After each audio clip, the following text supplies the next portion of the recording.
And what stories are these, Isabel? They are stories that are not yours and not others. They are ours. They are stories that bring light out of darkness. Stories of love, of complaint, of passion that not only come from the head but also from the heart.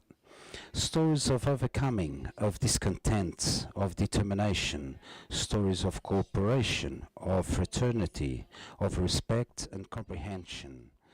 From comedy to horror, leaving us breathless and without reason.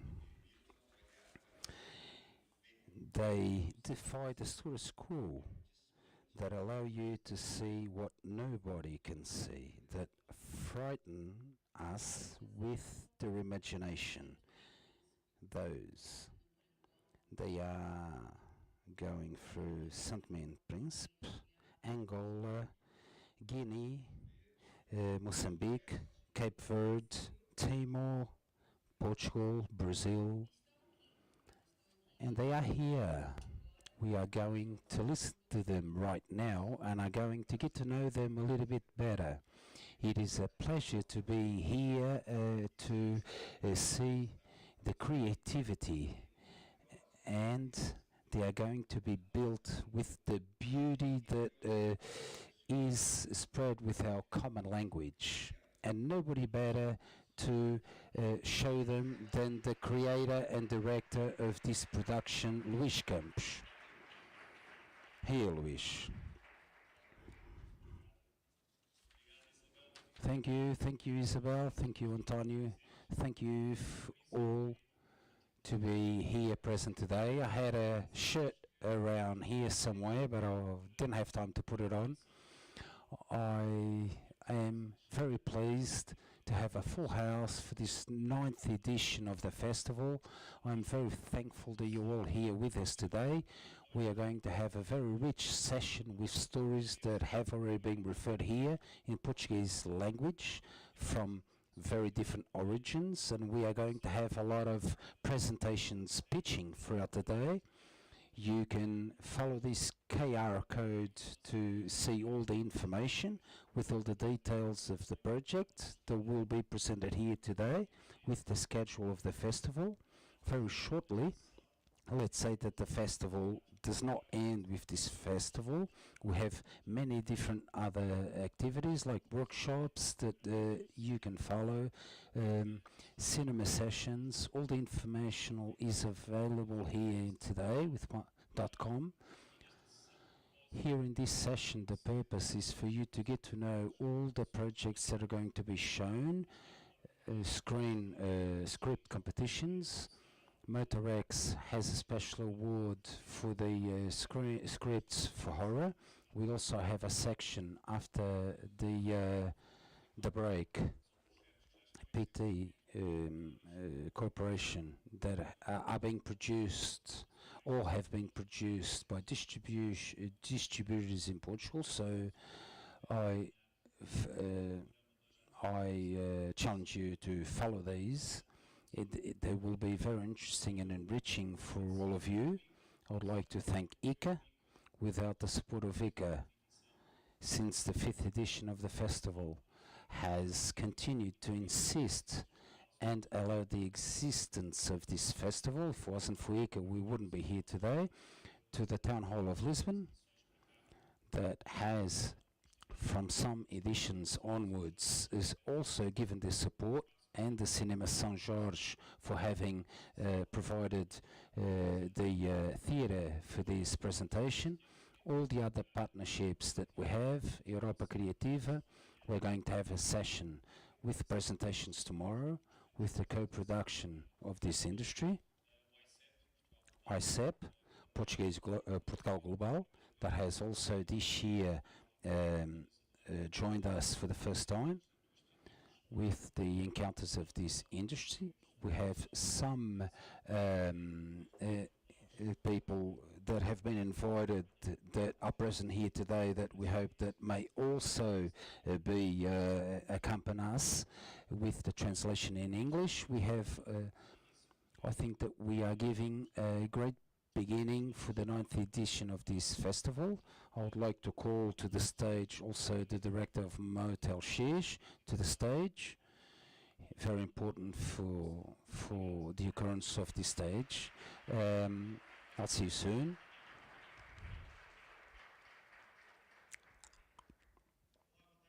Hello, good afternoon to everybody. I would like to be quick. I would like to welcome you. GUIES is happening inside Motel GUIES or Motel X inside GUIES, but it's an opportunity for this festival that has always worked with an attempt to stimulate horror scripts in Portugal that doesn't exist.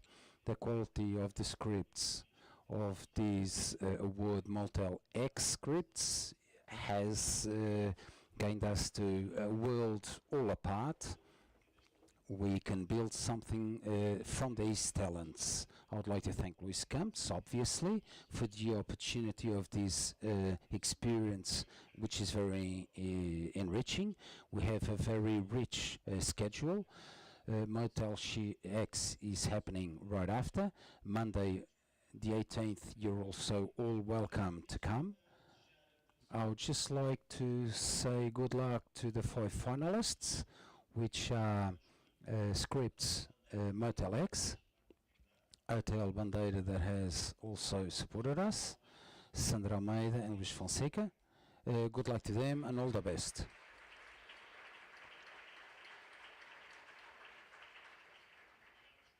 Thank you, João. Thank you, Motel X, all the partners of the festival. I'll leave you in very good company with Isabel and Antonio. We are very pleased to have them here as presenting this festival. Again, all the schedule is available through the QR code of this festival. Have a good session. Thank you. See you, Isabel. Okay, thank you. Thank you, Luis. Okay, without any other delays, let's go to the recent births here. I would like to say good luck and a lot of inspiration for your sharing here today. Let's start with the pitch of the 5 finalists of the series pilot episodes. I'll call to the stage Guilherme Soares with the project A Fundação.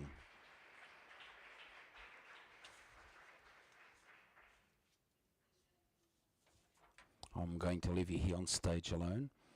Okay, no worries. Good afternoon, my name is Guilherme Soares, and the title of the project that I bring you here today is A Fundação, the Foundation. It is a series semi-episodic with 3 episodes inspired on supernatural activities with some surrealism from Twin Peaks. Above all, it is a series inspired in a creativity project online called A Fundação SCP, and the intention of this project is the same as this story. There is a secret organization, governmental, that studies anomalies in the universe. These anomalies break the natural laws of the universe and they turn up in various ways. Persons, buildings, atmospheric phenomenon. Well, there are too many to name here. Our story starts in Lisbon when a couple receives an unexpected visit and a creature called a FOM. Once a normal person, now is a creature moved by the necessity to find sustainability. He has spasms and he has a oily liquid that gains in his mouth and ears. A FOM kills the couple, but he doesn't need that.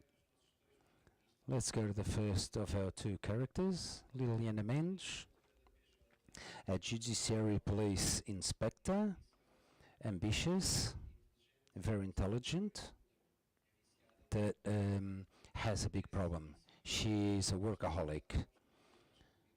This creates some problems in her life. She's having a very big argument with her girlfriend. She's scheduled to work, and her girlfriend is not happy with that. On that day would be the anniversary of their relationship. Liliana promises to be home on time for the celebration, and this caused the problem. Well, we go to Coimbra to meet the officer, Pedro Monteiro. He is somebody that likes to be alone, very solitary. He has a difficult personality, and lately Peter has been feeling that he's being observed. He relegates all of that because of a paranoia that is being felt due to excessive work. Then there is Tanya, his friend since their childhood. Tanya informs Peter what happened in Lisbon, and Peter hits the road. At the same time, during the episode, we get to know that there is a third force interested in the actions of the FOM, hunger. The third person is the man in black that is always there at the right time. He shares a characteristic with the FOM, hunger, which is the segregation of the dark oily liquid, and the dark man appears in tears. Well, both are responsible, Pedro and Liliana, for this case, but both, given their personalities, very strong personalities, cannot work together. Peter wishes to remain at all costs the secret of the supernatural cause of this case, and Liliana, of course, as a police officer, she wants to reach the truth of the case. Their investigations remain in parallel but separated, and the FOM takes them to the Museu of Eletricidade, the Museum of Electricity, where the creature is trying to feed on the electricity produced. They both speak about what they lived on that day, and Liliana, taken by curiosity, makes a lot of questions to Pedro. Pedro concentrates on his human life and his life with his girlfriend. Liliana remembers the promise she made, and she gets ready to go home. Before leaving, Pedro offers his contact and says if she needs anything else in the future, Peter will be there to help. Once she reaches home, what waits her is not a peaceful night, but an empty apartment with a sinister message written on the wall with a dark oil. So Liliana starts believing that something very bad happened with her girlfriend. This is the starting point to a story, or a science fiction story, of horror and urban mystery, having them run from end to end of Portugal, with that being able to influence the personality of them. A building with its interior being much bigger than its outside limits. At the same time, Liliana tries to find out what happened to her girlfriend, and Pedro tries to find out the link between the inspector and these dark sides. My name is Guilherme Soares. Thank you very much.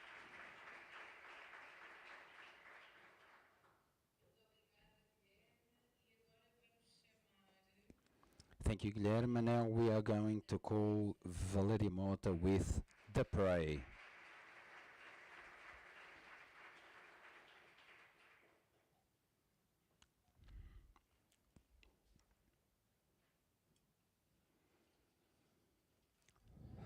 Good afternoon. Well, my name is Valeria Mota. I am a scriptwriter for the last 20 years. I have written 10 series in Record. The Prey is a series that is a drama that mixes sex, romance, and thriller. It has as a center theme the violence against women, but is also the story of men and women arrested and about toxic relationships. It's talking about the crime of domestic violence with a group of support for men as such. It is moved by the prosecutor and Carlos Machado, a psychologist with whom she lives a relationship, a very passionate relationship. Carlos is the only that knows her truly, but Louise does not allow him to love her for her fragilities. So they clash when the men of that group of support are from different social classes, and they are only there because justice has obliged them to be them. Otherwise, they would have to be in jail. Louisa, her dream is that no other man attacks a woman. She is mediatic, she is very ambitious, and she fights with all her strength for zero aggressions. In the first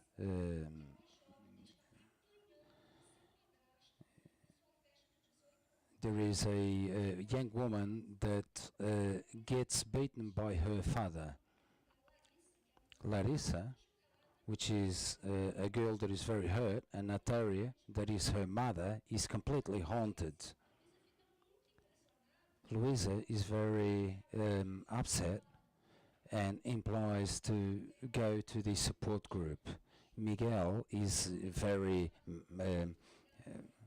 macho. Louisa wants to see her projects go forward and sees in him a chance to go forward. He protects her even more and monitors Miguel from close by. Natalia, the mother of Larissa, she promotes a real virtual war against her ex-husband Miguel, and for that she hires and educates a young man. Natalia lives an inner conflict. She feels at the very bottom. She feels hate for her daughter, and Larissa gets more and more fragilized. So the victim, which is usually the one that cops all the blame, she asks for help. So she gets her network of women to help her. Now the problem is that with this virtual war that she promotes, she cannot turn the page. Edu, our young man, he suggests that she puts her guard down and he conquers her trust. Now Edu is a predator. He only chooses victims of domestic violence to compete with another aggressor. So it is a perverse game of disputing territory. He starts dating her, provokes Miguel, that falls in this trap, and he does it again. So months later, Miguel comes back and looks for support. Now, Larissa is now a prey of Edu. So she is between two aggressors fighting for this. Our main character, Louisa, knows who Edu is, and she's ready to save this girl. The thing is that she has another encounter with her mother, who is toxic and who is an addict. So she starts losing her professional credibility and knows that Laricity runs a lot of danger. Sorry. So what happens with Eloisa? She's going to deal with binge eating. Louisa is a woman that changed food for work. So, in this emotional trap, she has to set free from this toxic relationship and save the victim. At the end, she saves her, but inside her, her fears grow and grow. So, in each series, there is a new victim and a new aggressor. Uh, domestic violence is crime, so there is justice in all of this. Thank you very much.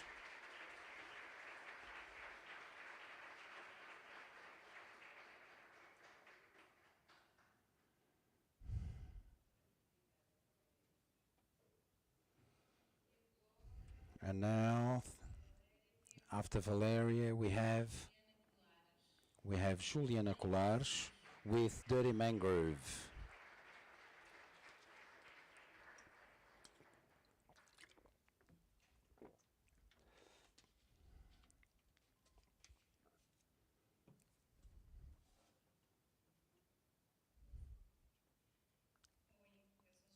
Hello, my name is Juliana Colares. I'm a scriptwriter. I work with fiction series. I work in the first series of Dawn that was a success in Brazil, and I am here to present a series of my own authorship. It has 45 minutes each episode. Valeria is a woman of 38 years looking for a son. Rodrigo is 19 years old and hasn't returned home for 4 nights. So she expects the worst. She receives a telephone from the police. Okay, he is a great addict. She receives a second telephone call from a drug dealer from within the jail, saying that if she doesn't help, that her son will die. She is from a middle class lower, so she tries to help, and she has to find a solution to keep her son safe. She is a nurse. She decides to work more to gain money, to earn money, and to gain time so she can save her son from this drug dealer that has a gang in the same jail as where her son has been kept in prison. Valeria has no way out except that she is known in the neighborhood where she lives. When there is no neighbor at the local medical post, or everyone in the neighborhood resources to her. So she's from Pernambuco, and Nira needs a nurse. She denies at first, but then she sees no way but to accept. So it works. Rodrigo is now safe. So it is. The problem that Valeria doesn't know is that she doesn't know what type of work she will have to do. She only finds out when she's immersed inside this work. She has to go to the tribunal for drug dealing. These drug dealers, when they are captured, they have to go to court, which in fact they are tortured. So Valeria, as a nurse, must maintain these people alive, treat them, and keep them alive so that they get the last day, which is the judgment day. So I'm going to cite two sentences from a horror author where she says that the gods always are hungry. So this monster takes all the victims to the top of their suffering. When they are defenseless, she takes these people out of the mud so that the monster, whose face is visible, can eat them. Now, Valerie is there and she has no way out. And in this place, where there is no other God, Valerie has nothing and nobody. And with this God, she has to communicate. And at the time that she gets in touch with this monster, with this hidden God, she gets in touch with her own monsters. Valerie, who tried to kill her own son when she was pregnant, she was 19, she had a child, she threw the baby in the trash, she returned, she found the baby, she took the baby back and she took care of it. And she has to live with this. So now that she has overcome this, she has to take care of the baby and her own monster. So she starts understanding the monster may not be exactly this, but neither. With whom, along the story, she develops a story and a relationship of mother with whom she has a tortuous relationship in which Valerie, a 19-year-old girl, has a baby and throws the baby in the trash. I am very happy to tell the story here. I'm looking for a producer so that we can tell the story together. Thank you very much.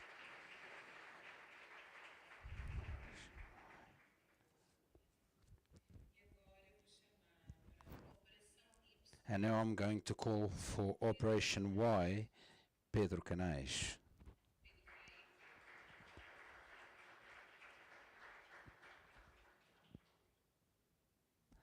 Peter, are you there? Pedro, are you there?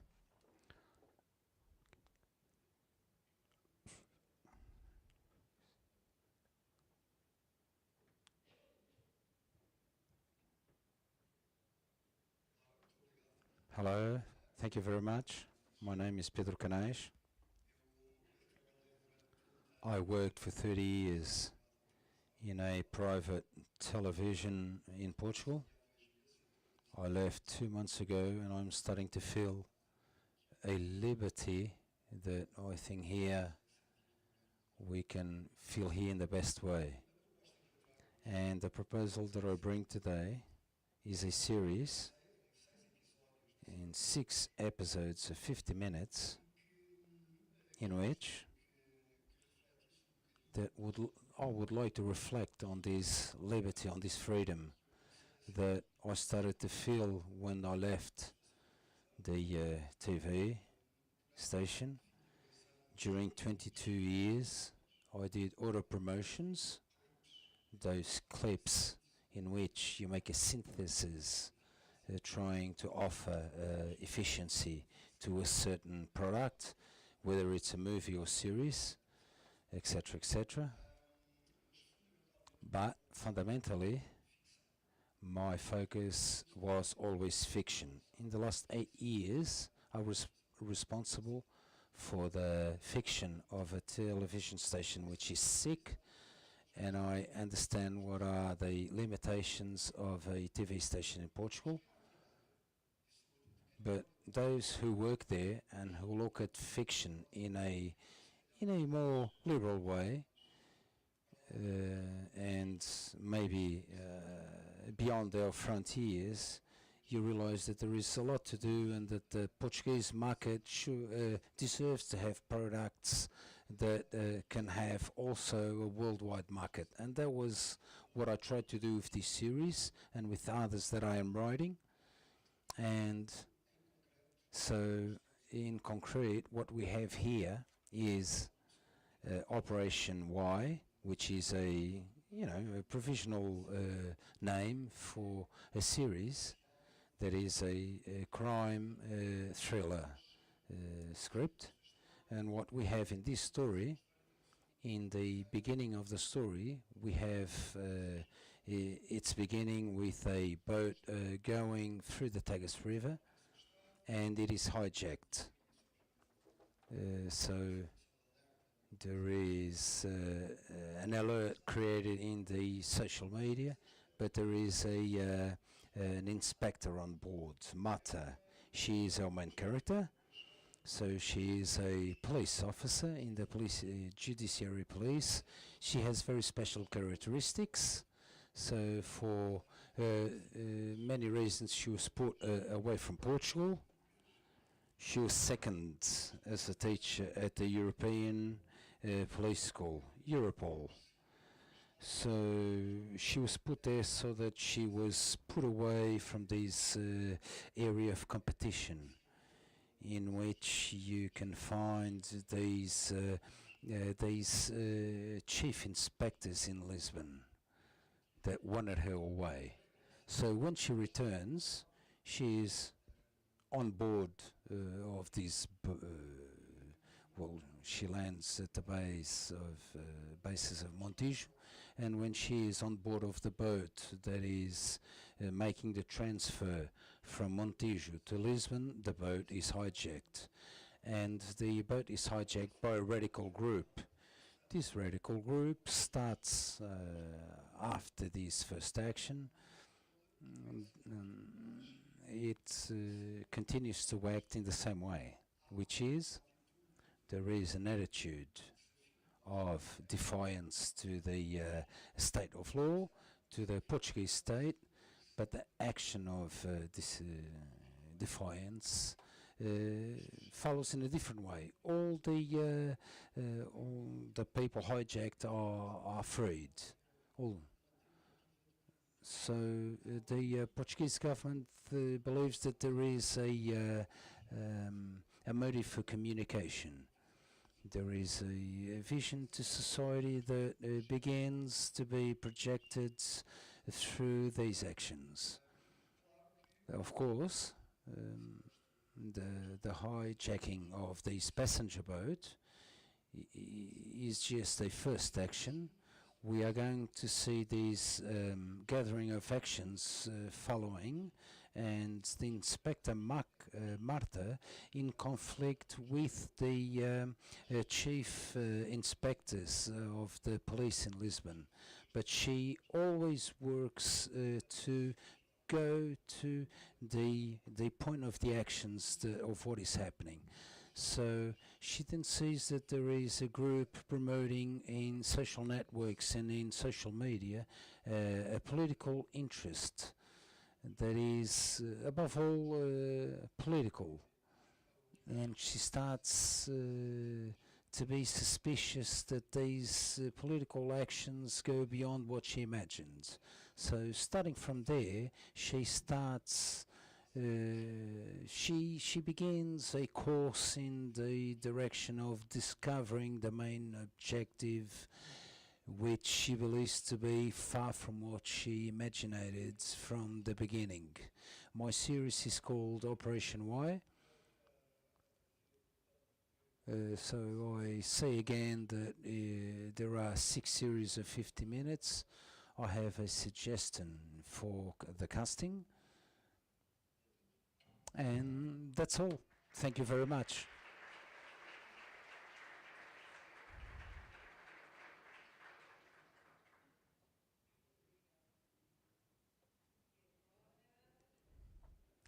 Thank you very much. And now, with the real deal, João Costa Van Ombeki. Come, João.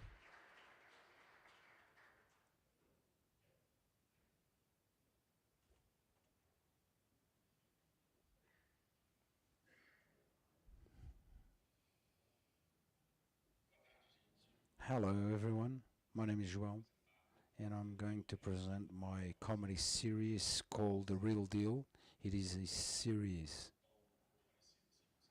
with a town near Fleabag or Atlantic. It's a comedy with some dramatic sense. To start talking about the series, I'd like to confess that I am a person very. I live a conflict between the digital and the real world. More and more we give attention to this, to the mobile phone, than what is in front of us. And we many times we don't grab the real world. We can do that with relations and sharing experiences, but we don't have what to hold on to. Yeah, a person that was born and grew between the screens, so was always at the service of the construction of a character, of a personality. That is the story of Otto, the main character of my series. He was born and grown between screens together with his twin brother. They were the first babies. They were conceived in live in a famous character of a reality show. Well, things ran a little bit out of control, and Otto came out of this program. The birth was accompanied on national TV. It was madness. So little by little, they started to get forgotten, and then they became anonymous again. But as soon as they began to grow, she saw that one of them had a gift. His gift was to entertain people, and people liked that. And so she decided that she wanted that fame back. So she was going to do that through her son. She transformed that in her life project. She wanted to make his son, her son, a celebrity, and she actually did it. In Brazil, with millions of followers, the family became rich. She was very close to closing a multi-billionaire contract, only that he was close to collapsing. He was exhausted and depressed and suffering a nervous breakdown. He starts to gain contact with his roots, and he saw that his life was all but a character that he didn't know who was, and he became aware that he only existed in the digital world, not in the real world. So in a clinic, he decides that he's going to abandon his career, and he embarks on a digital detox. In his family home, where he grew up, far from the mansion where he was, he works out a plan to become a real person and to move away from the digital world. He wants to be a normal person, so he goes to find a real job, which is walking dogs, and he finds that picking up the dog's poo is the most analogical thing that he has ever known. So he sees that everything is going well. He thinks things are going to turn out right, but his mother goes back to bring him back to his digital world. And his mother is somebody who is very powerful, brought up two kids alone, and all this world around, digital world around his son, she wants to bring back because she wants to remain famous and rich. Otto, in his life, trying to take his normal life, he starts to find a second problem. This supposed normal life starts presenting itself less and less normal. So he starts finding in his everyday life some events that are a little bit awkward, out of place. The more simple things to some surreal things. So he's walking the dogs, and a dog is always barking at the same stone. He starts seeing that the numbers of the houses are starting to disappear from one day to the other, as if somebody was changing the numbers.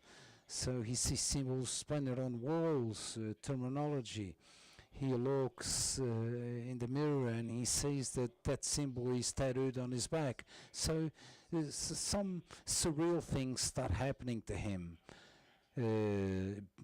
before his reality, and he starts questioning his own, mental sanity. So he starts seeing things, and even with his neighbor, he's starting to get paranoid and starts feeding this paranoia for all these strange things that are happening in the neighborhood. So he thinks it's a theory of conspiracy, and Otto starts to go in this mode of paranoia, and he undergoes an investigation to try and give sense to these elements of reality that are giving words to this life that he thought would be normal. So these series treats a very contemporary theme of a conflict that I believe all of us live in bigger or smaller scale. It's a main character that you can recognize him in all of our screens. People that all in bigger or lower scale spend their life trying to build a character, but then they don't know what to do with this character or who they are. So Otto's story is basically that, being in a conflict between a digital world that tries to pull him back in any way, and the real world that starts presenting itself to him in a surreal way. And that's it. My name is João. Thank you very much.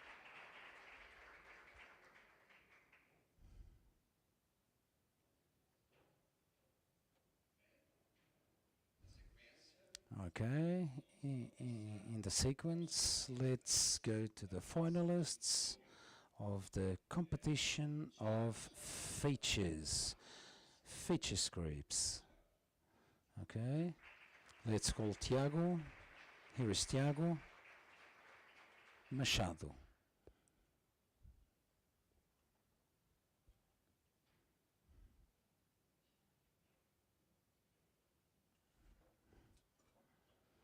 Good afternoon. I think we can present. No. Okay, good afternoon to everyone. My name is Tiago Machado. I'm going to present the script of the discrete march. I don't have a lot of academic education in films or scripts. I am a doctor in chemistry, so I really don't know where I've put myself into, but anyway, I'm trying to explain this the best way that I can. We start by following the main character, Ribeiro. We are in 1907 in Coimbra, rural Coimbra, not the city, and Ribeiro is the king of his small parish.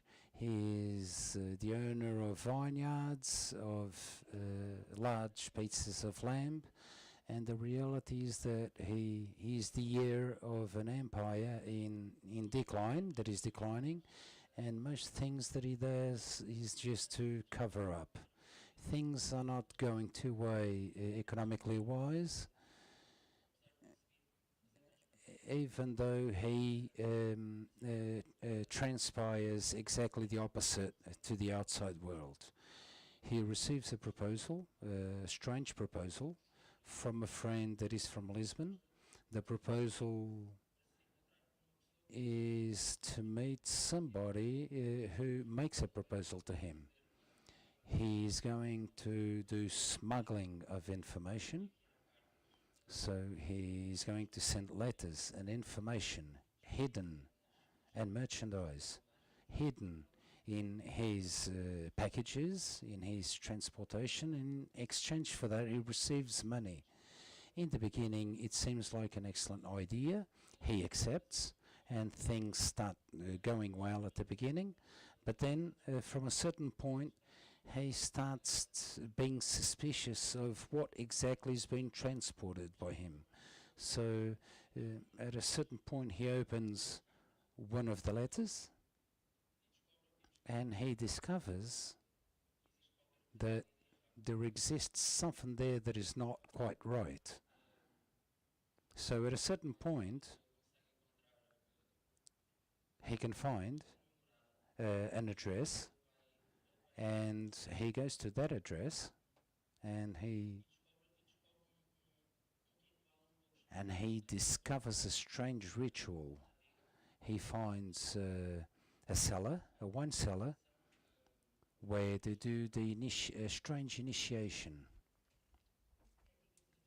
And here is where we introduce in the script the carbonaria. This is one of the symbols of the carbonaria, Portuguese carbonaria.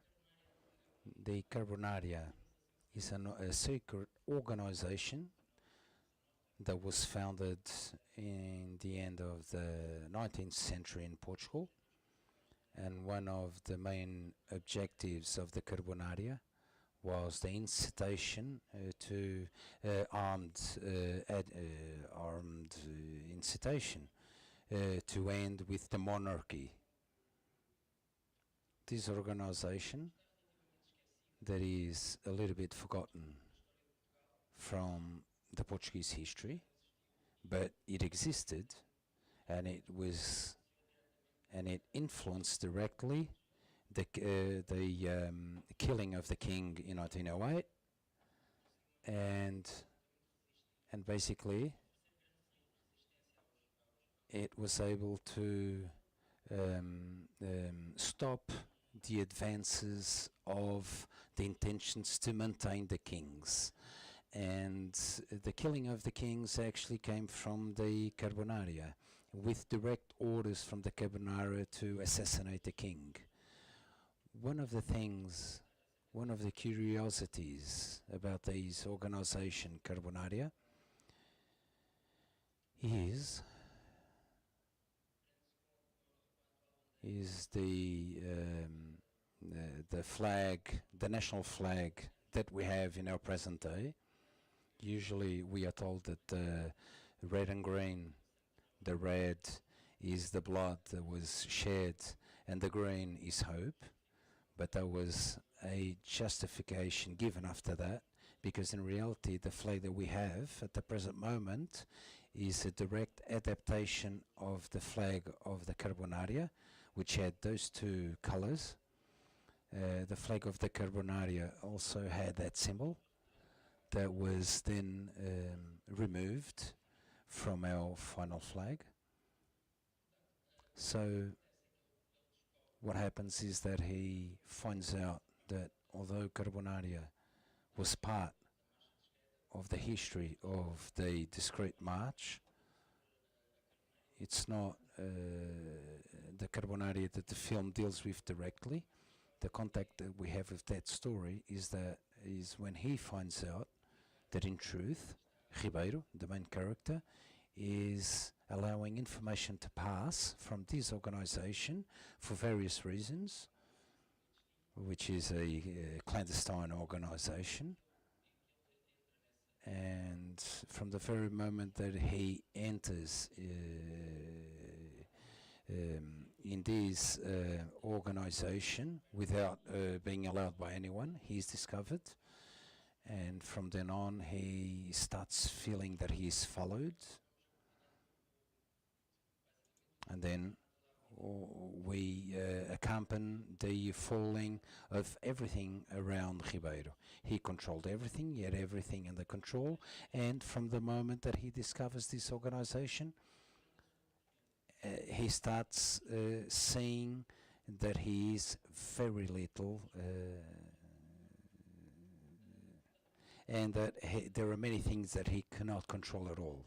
So this story, the inspirations, the main inspiration of this film, of this script, are There Will Be Blood in aesthetic wise.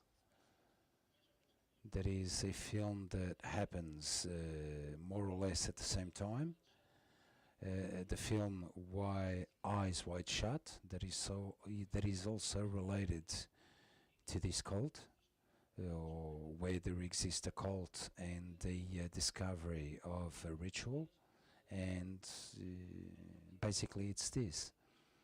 In this film, I try to talk a little bit about rural Portugal at the end of the century, from the 19th to the 20th century. I'm talking about work in the vineyards in the countryside, and I think that this script talks about a complex character in Portugal of the turn of the century, in a Portugal of secret and I think that it is a good script to make a good film and have a good night at the cinema. And that's all. Thank you very much.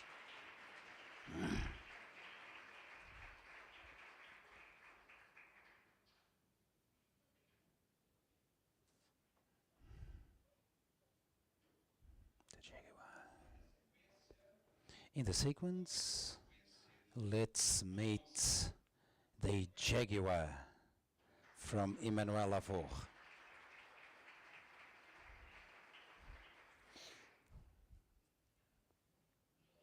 Hola, hello, good afternoon. My name is Emmanuel Lavour.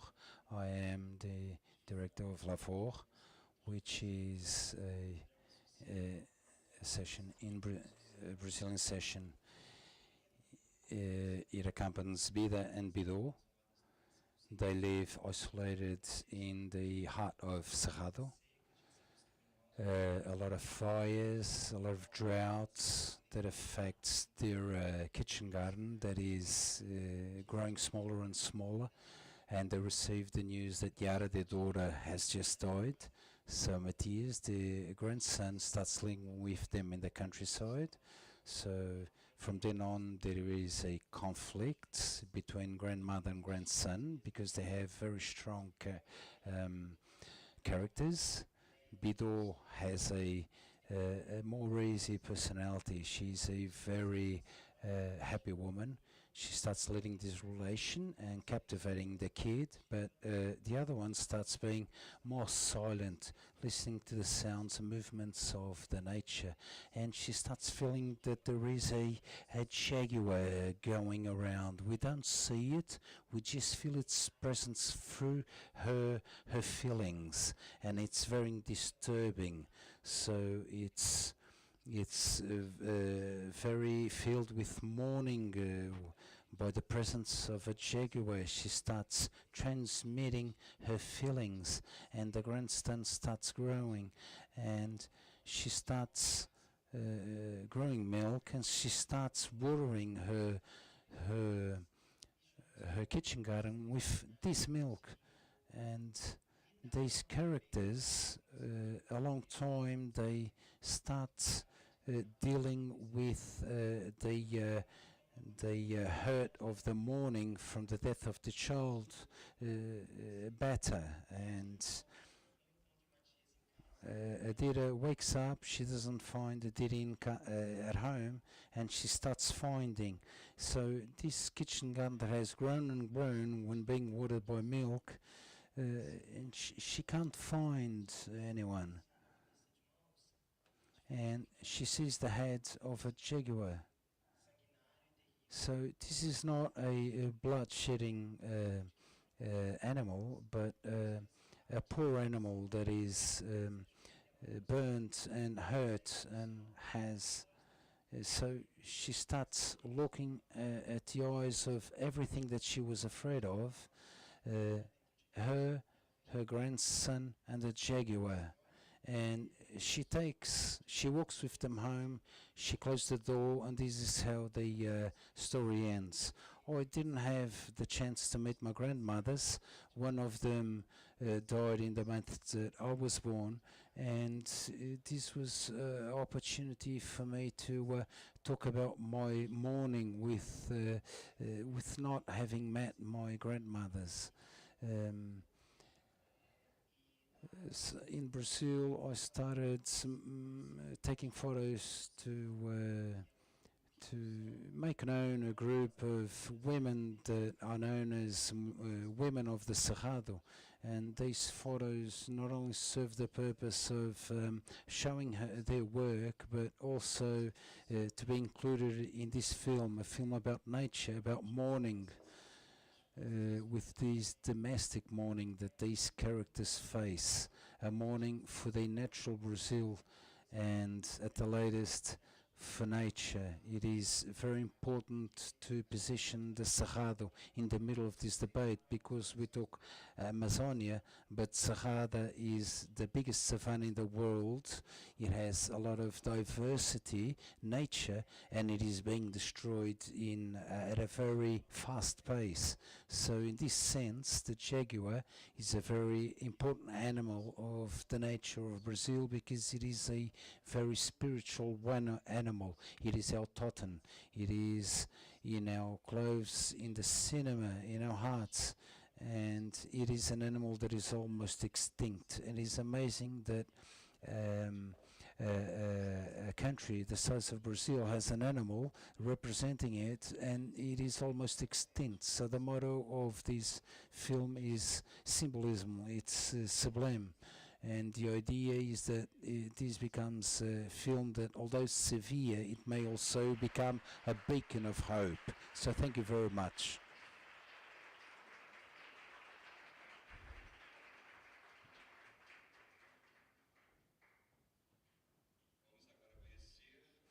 Let's meet now the most beautiful aquarium in the world with Bruno Peralta.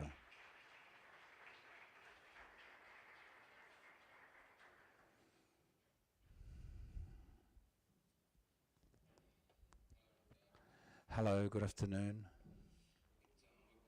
So, the most beautiful aquarium in the world, you can hear me, yes? The biggest aquarium in the world is a romance, and we would like to, the main reference is Madame Zaitin. I tried to find a Roman force that mixes different social classes. Guilherme, 47 years old, is divorced and lives alone in the uptown of Lisbon. He is the owner of a shop that sells aquariums in a shopping center that is going to be destroyed. He cannot get a loan from a bank to transfer his shop to a different place. So those who want to see fish in a box of glass, it's going to be difficult from now on, but for him it's more than that. He lives with his mother, and Guilherme is very antique. He is a genius, a master, but nobody sees that except Madame Zetkin, a widower, 50-year-old, that wants the biggest aquarium in the world in her mansion. So Guilherme has an opportunity to build something that may save his shop. So when the works start, Guilherme finds out that Madame Zetgiver does not just want an aquarium. She wants more than that. She is an ex-diva who wants luxury, glamour, good restaurants, and Guilherme quickly gets accustomed to this. He accepts her expectations and demands. Mainly, everything gains a new direction when Mrs. Zetkin, she's between her and so somebody new arrives at the mansion, a 20-year-old, and Madame Zetkin and her gain a new relationship. Guilherme sees that this young woman starts seducing, and Guilherme doesn't accept it. He sees that he can use this in his benefit, and he helps things to happen. They all spend time in a luxurious ski hotel. Alice sees that Guilherme and Madame Zetkin, their relationship starts not working out real well. She, Miss Zetkin, in an old opera ex-diva dress, offers to save him. Thank you very much.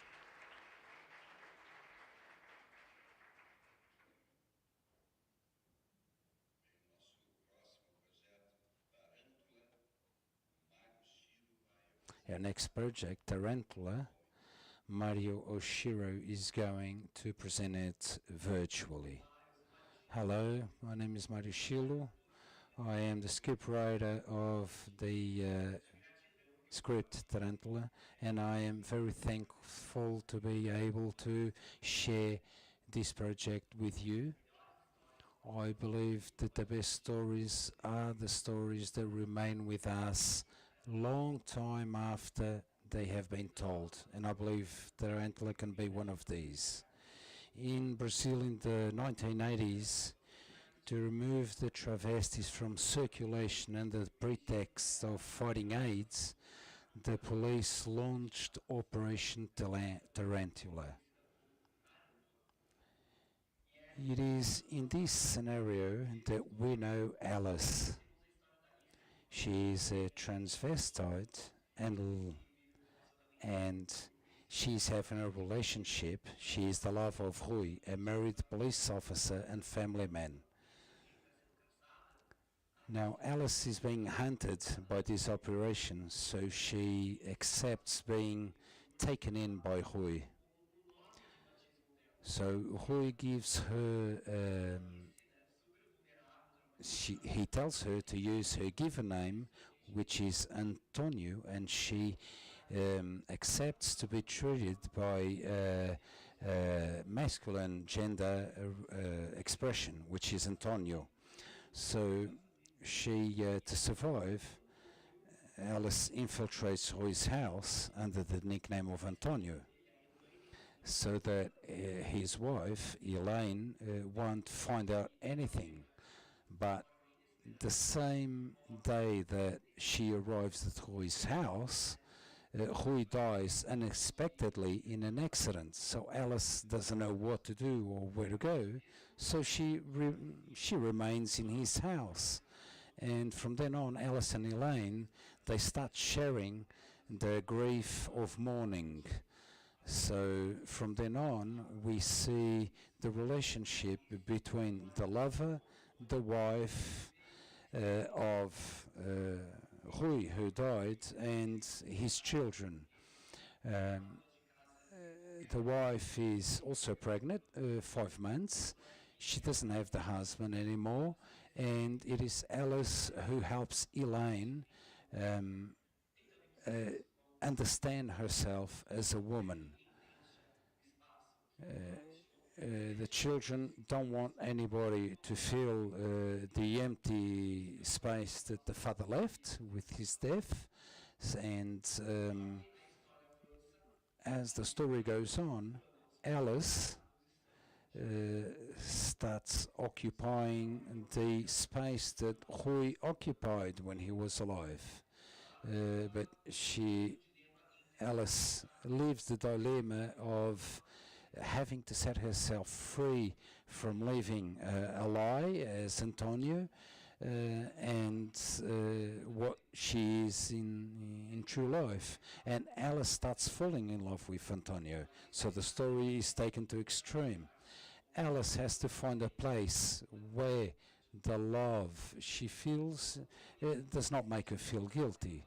So we follow her awakening, and at the end she decides to set herself free, and she's reborn.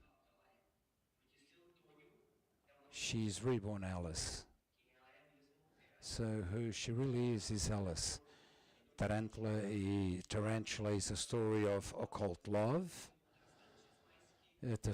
contrasting at the beginning with contrasting characters, but they complement themselves. And that is what I would like to see on the big screen, and I hope that it touches you the same way as it touches me. Thank you very much for your attention, and I will hope to see you soon.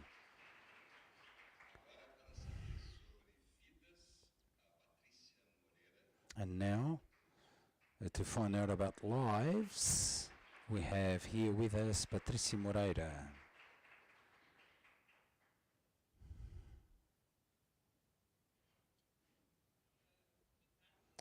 Hello, good afternoon. My name is Patricia, so I'm going to present lives. Let's see the video. What if our traumas were related to experiences that we lived in past lives?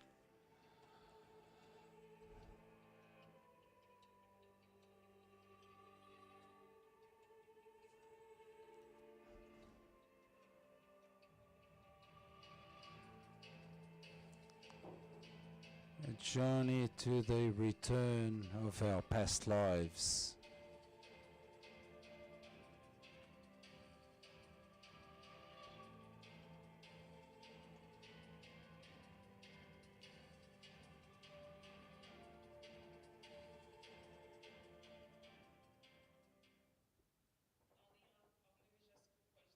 Has anybody ever placed this question to themselves, that our traumas and our blockages or fears may be related to experiences lived in our past lives? I have published already 2 books. This is not my first work.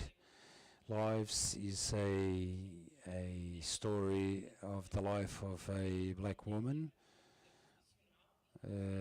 A black woman, financially successful, that lives happily next to her partner. However, all her reality changes when she discovers that she is pregnant. Although happy to receive a child in her life, she manifests fear and rejection. She becomes the aggressor of her own womb. She becomes frightened for her own behavior. She can't understand very well what is happening, and she starts having nightmares with her biggest fear, the sea. She dreams that he is being drawn into the sea. This makes her go to a clinic, but she quits. Trying to heal herself, she finds therapy, and after some resistance, she resources to a therapy doctor, hypnotherapy.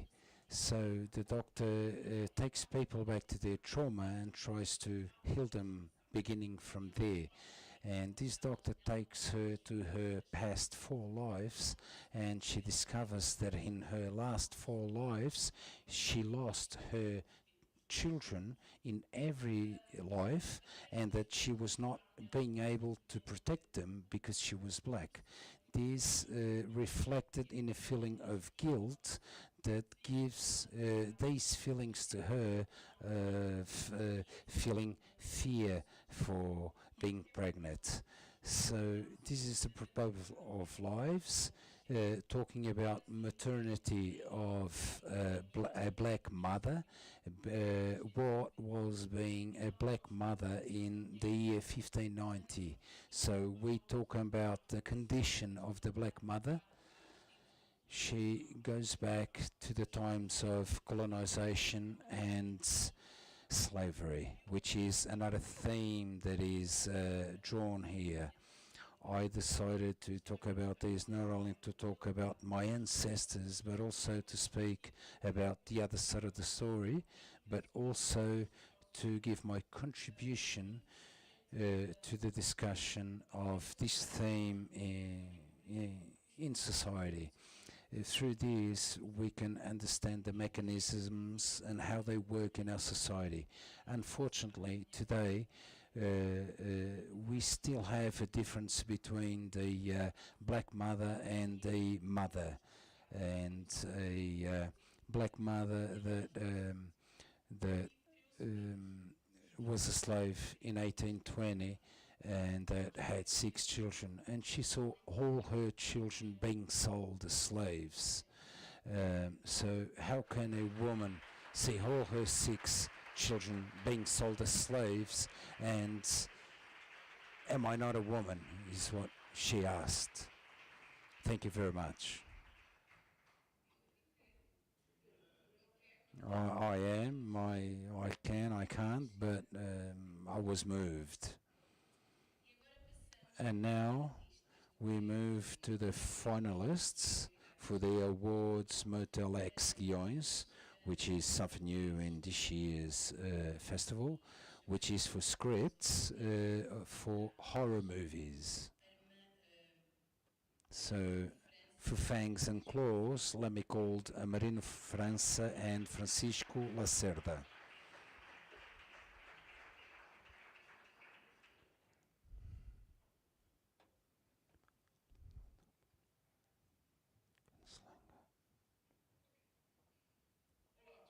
Hello everyone, my name is Francisco Lacerda. I came from the Azores, and before beginning, let me just tell you a little bit about me. I was about 5 years old. I just had emigrated from America, and my uncle George, he lent me this cassette. And after seeing this film, I became very fond of horror films. My uncle worked in a video film, and I spent a lot of time with him. He so if my parents let me, if they thought I wasn't traumatized, we hired some films, horror films, and fast forward to this moment. This is a Fangs and Claws. It's set in a post-apocalyptic world where a one-eyed gunslinger, a legendary warrior called George, embarks a quest to destroy a dormant kaiju. He um, now there are forces that made to destroy this kaiju. George, a cryogenically preserved survivor who joins her despite lacking survivor skills. Confronting dangers like dinosaurs and cannibals, they face mercenaries serving a tyrant that seeks to protect the kaiju, his power source, controlling civilizations. Together, they must overcome challenges to safeguard the world's futures. And in this sub-genre of Portuguese fantastic short films, exploitations, they are genre films created in Açores by Açorian scriptwriters in a non-conventional Portuguese film industry. Pensingas will be the first, fingers crossed, long feature film in Portuguese. We have some this fantastic universe with monkeys, monsters, optical special effects, and we believe that this experience will be, giving homage to not only the authors and the brand Açores, but the main objective of this film is it's an amusing park of experiences made the Açorian way. But below, under these apocalypse, we were not long ago closed at home during this pandemic, and not long ago a conflict, inspired a conflict in me. Then see Fangs and Claws gives us something that is hypothetical but also may relate us to the real world, and humanity should see it to avoid real dangers. Fangs and Claws is very personal. It appeals to memorials. It is a wish to be able to spend time in that video club again and watch. It is a reflex of my first contact with this films. It is a film with fangs and claws. Thank you very much.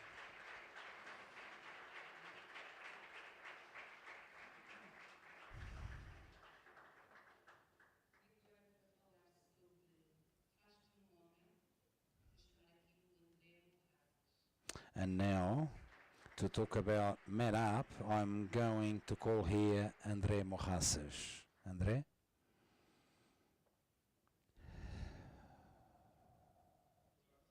Good afternoon. My screenplay, like all the others that are here today,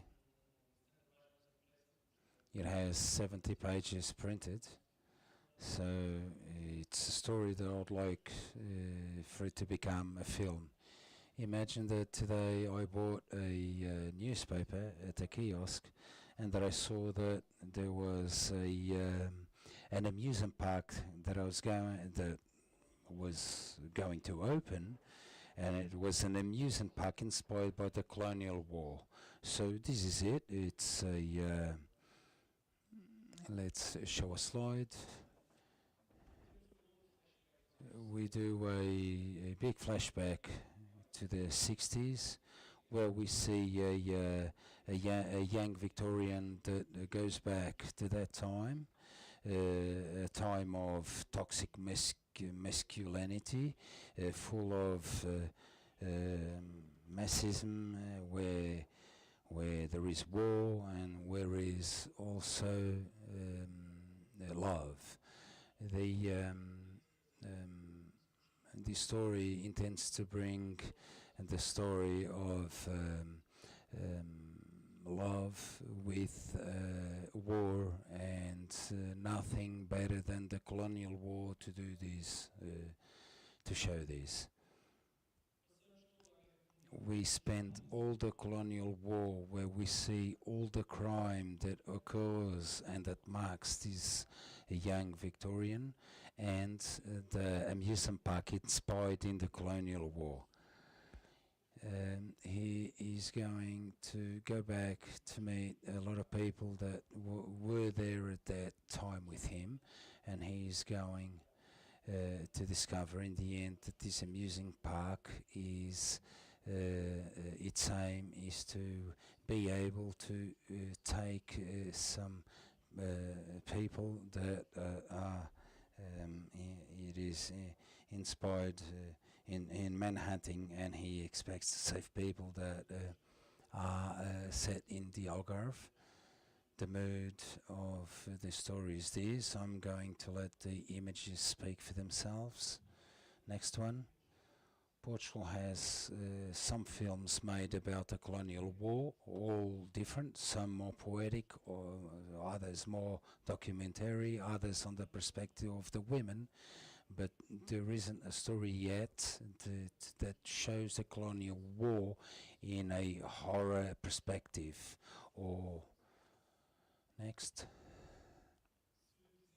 If we want to compare, which we do a lot in these pitching sessions, and my stories is a script that gets its inspiration from a lot of films, like Apocalypse Now, The Hunt, where you kill poor people on the countryside, The Purge, and They Them, where there is a camp for conversion of young homosexuals. The genre of horror It is difficult. I knew I was going to make a mistake.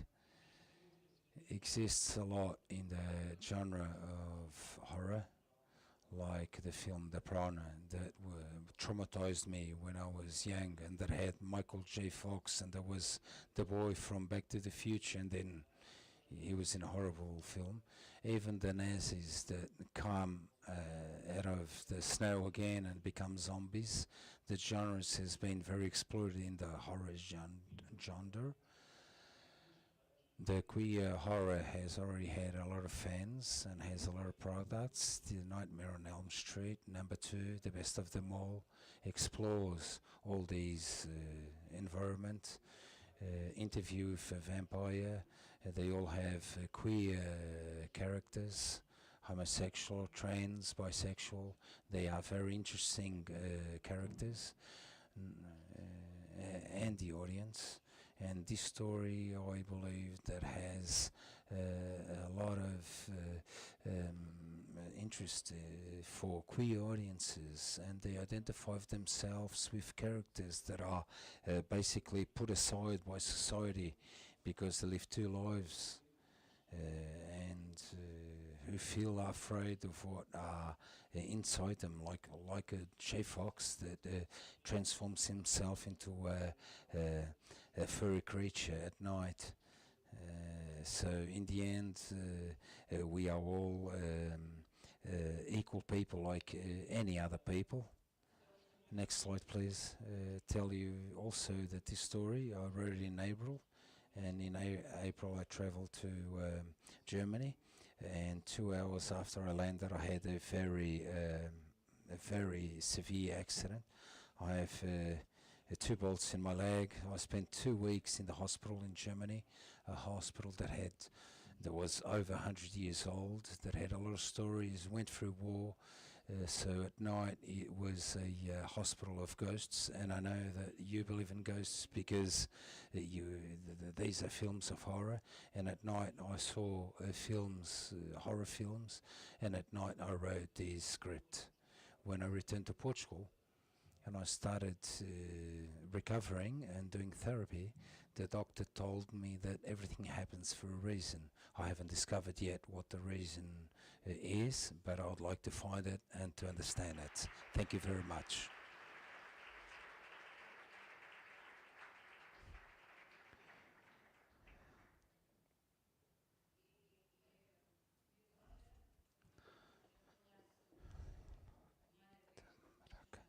And now, to talk about Maragreste, I'm going to call André Marques.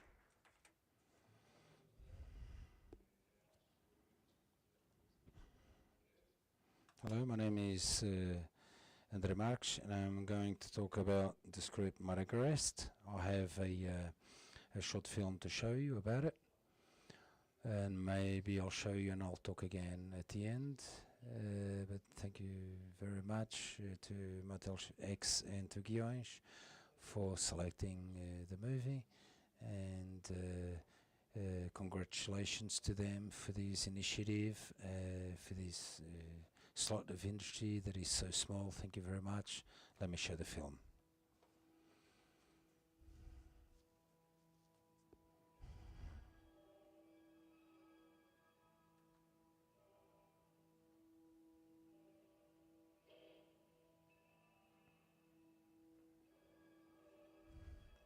Maragreste tells the story of a Portuguese family, Father Raul, Mother Raquel, 14-year-old daughter Juliana, twin sons Marcos and André, who decide to spend their holiday on a small island in the Brazil for a moment of reunion, reconstruction and family celebration after Raquel's recovery from cancer. However, apocalyptic events interrupt their plans, forcing the Portuguese family to unite and work together to survive the adversities, allowing the family members to grow individually and collectively in a special way. We can say that sometimes bad things happen for a reason.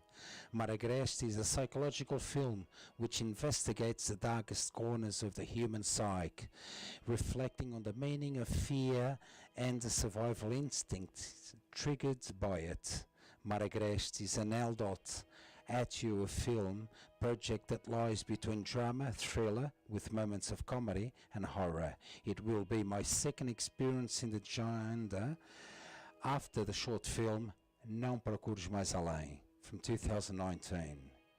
In the horror genre, both psychological and visual, monsters are often associated with historical periods of social anxiety and economic insecurity. For example, the emergence of German Expressionism shortly after World War I. In turn, the Cold War, with the fear of nuclear war and anti-communist paranoia, provoked a strong wave of science fiction, starring various mutants and giant monsters. We can say that the monster thus represents the constant fear of others, of the unknown, of those who enter our territory without permission.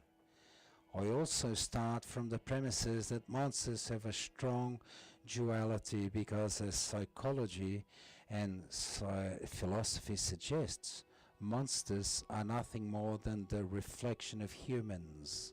They are, therefore, part Homo sapiens, rational and realistic, and part demons, myth, ghosts imagined. In Madagascar, we have an anthropomorphic monster, half human, half animal beast, a monster that doesn't quite know what it's becoming for.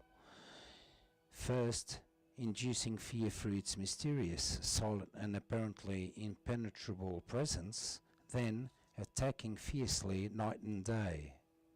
Madagascar emerges as a creative reflection on the transformations that can happen in our lives from the entry of a foreign body into our environment. Here, the foreign body is a mutant being which appears during a bizarre accident on an oil rig on the north coast of Brazil. Okay, I have not much more to say except that I hope I can produce this film. I had a lot of fun writing the script. It was a time that was a bit negative in my life, but I took advantage of that to write the script. So I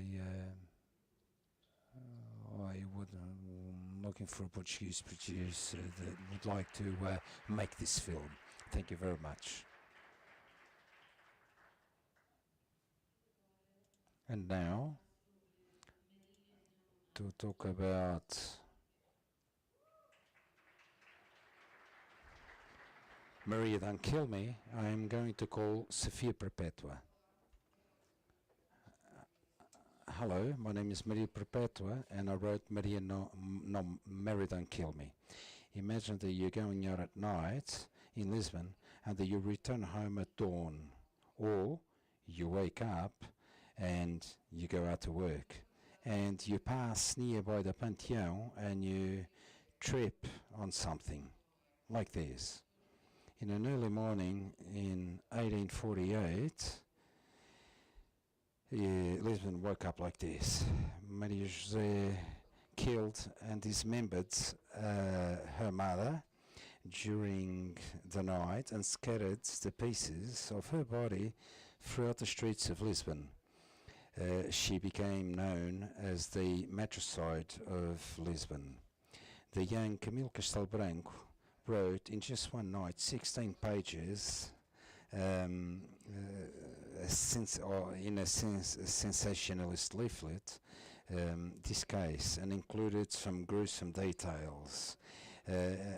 Some say that Maria João was very calmly eating watermelon when they dug out the head of her mother that was hidden under her bed.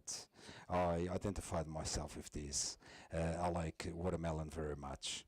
In my script, I imagine that the matricide dismembered her mother in 2023, today, in Lisbon.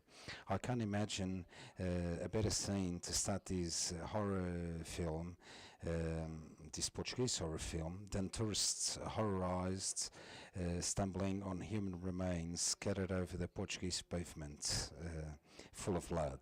Imagine now that Lisbon is a gentrified city, and that middle-class young people cannot rent a house. But you find a T2 with terrace in Graça for just 600 euros per month. Suspicious? Would you make a lot of questions, or would you hire away? My main character, Teresa, didn't think twice. She filled the paperwork and she sat in her new terrace, having a drink and sunbathing for friends.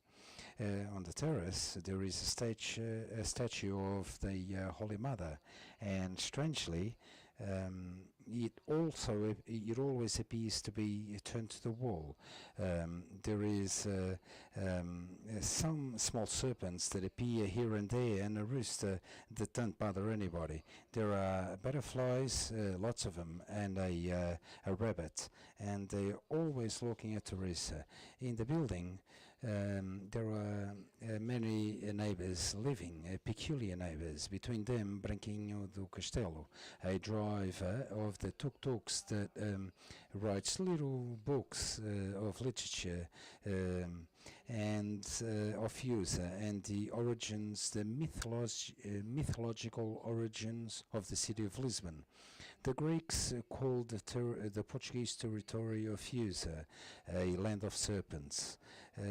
About the foundation of Lisbon, we have heard of Ulysses, but but very little of whom lived here before he came here. Of Usa reigned here a queen, half woman, half serpent, who did not let men enter her reign. Until she reigned, a queen, half woman, half serpent, who did not let men enter her reign. Until the day that Ulysses came, she fell in love with him and she ruined his life. She opened an exception and everything went wrong. In my story, Ophi, the queen serpent, continues to protect the territory of Ophius until today. When she is nearby in her passage, butterflies always appear. They really exist, called Fuser. There are butterflies called a Fuser.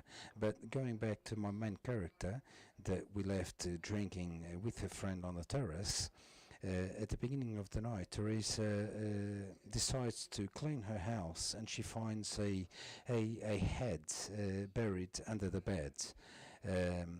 The tenant before her had been Maria José, the matricide. Maria João says that she committed the crime, that it wasn't her, it was her boyfriend, José Maria. But we do not know where he is, whether he exists. I hope this presentation is the beginning of good talks. Thank you very much for your time and your attention. And if you're there at dawn, be careful of what you trip on. And now, for the next presentation, I would like to call Tiago Marques to present Trauma. So, hello everyone, good afternoon. I'd like to thank GUIဧES and Motelex for the opportunity they are giving me to come here and share our stories. My story is called Trauma, and it is the story of a young woman who is extremely insatisfied by the life she is leading. She is suffocated by the wishes of her family and her friends, and by the limited offers for her career, and the social expectations that are always expected from her, and also a tragedy from the past that insists on haunting her. She wants to break free from all of this and change radically her life. And she believes that the best way to do so is to find a love relationship. She's trying, in other words, to find an enchanted prince. And this shows that we can't find in others the happiness that we can't find in ourselves. But really, this is what she does. She meets an older man online. She plans a date, she goes out, everything goes well, but as soon as they find themselves alone, she feels there is something that is not really well in that scenario. She feels there is something very frightening about it. She suspects that her enchanted prince may be nothing else than a monster, and we also start to suspect that this date between them is not going to end well. But this is just the beginning, because in truth, this story is not just this, this date that did not work out well, but the way in which we react when the plans we make for our lives don't go well, and what this causes on us, that sensation that then is within us, that then every step that we take may destroy everything that we have around us. This is a horror psychological story. It is a minimal story, like a type of slow burner, with a very small amount of characters. It happens in just 3 different places, so a potential production doesn't really need a lot of resources in this field, and in the end it is a story that feels about important things in our life, like manipulation, something we're exposed to in everyday life, but very specific manipulation, which is gaslighting. It talks about self-identity in a society that more and more wants to make us all equal, and speaks about expectations of gender. And with psychological horror, it defies the audience to interpret it. So we may have very distinct interpretations from what happened in the story, because of the way in we accept the final scenes. So I would love for this story to reach the big screen. I hope it does, and thank you very much to all of you. Thank you.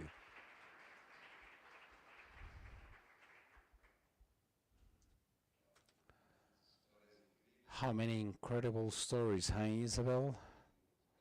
So many stories, especially in Portuguese language, that we hope that may be produced and seen worldwide. But we ask that you stay with us till the end of this session for the handing of the awards, so that we know what scripts will be winning the awards. We are going to have now a short break of 15 minutes, and we will be back after the break to see the PT co-productions. Thank you, and see you soon.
We're glad that you returned.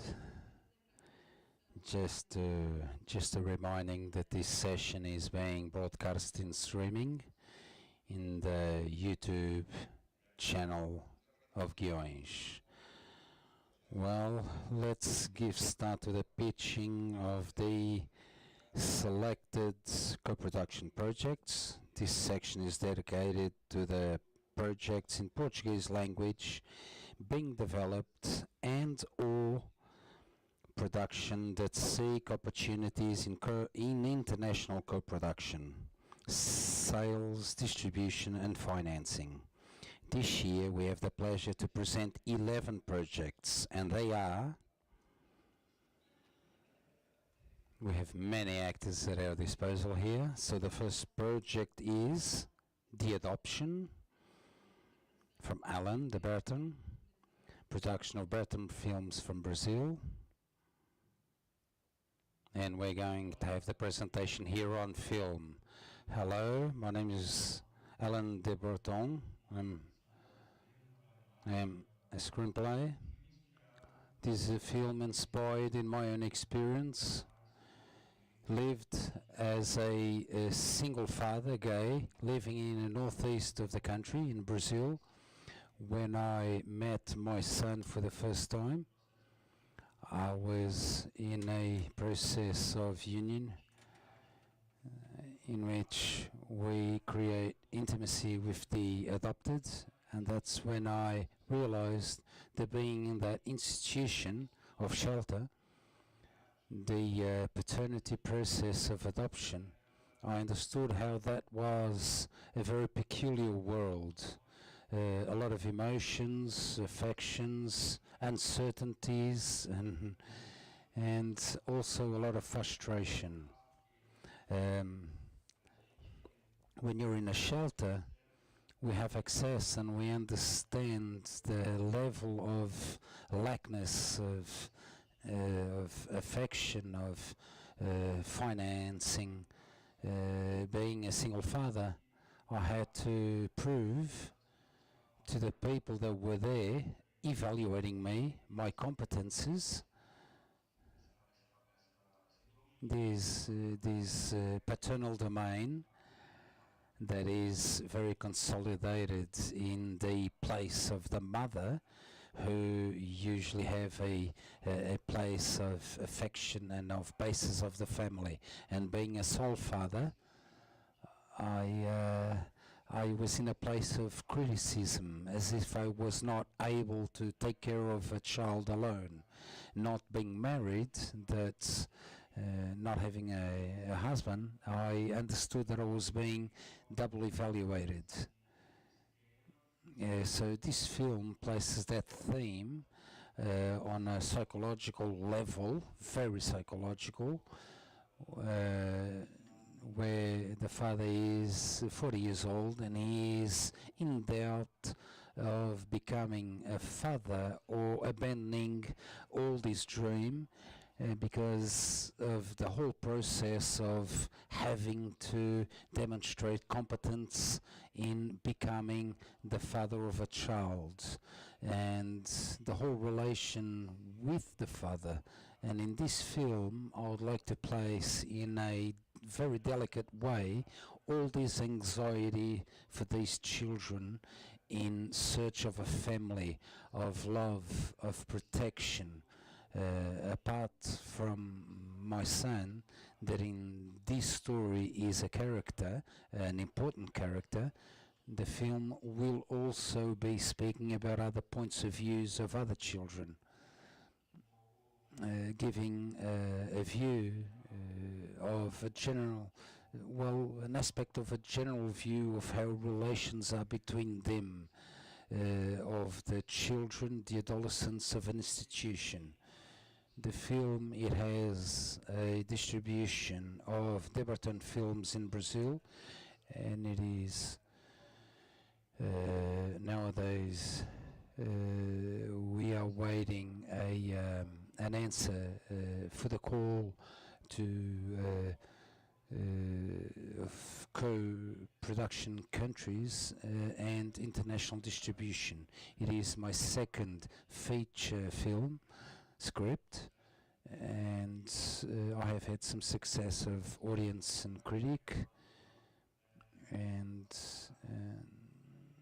my other it's with this film we have a lot of power, and we look to sensibilize people.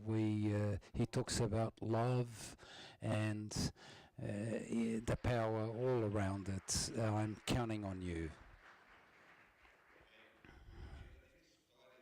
Well, the real story of Pedro and Alex. We are going to see also the other production auction film on the video.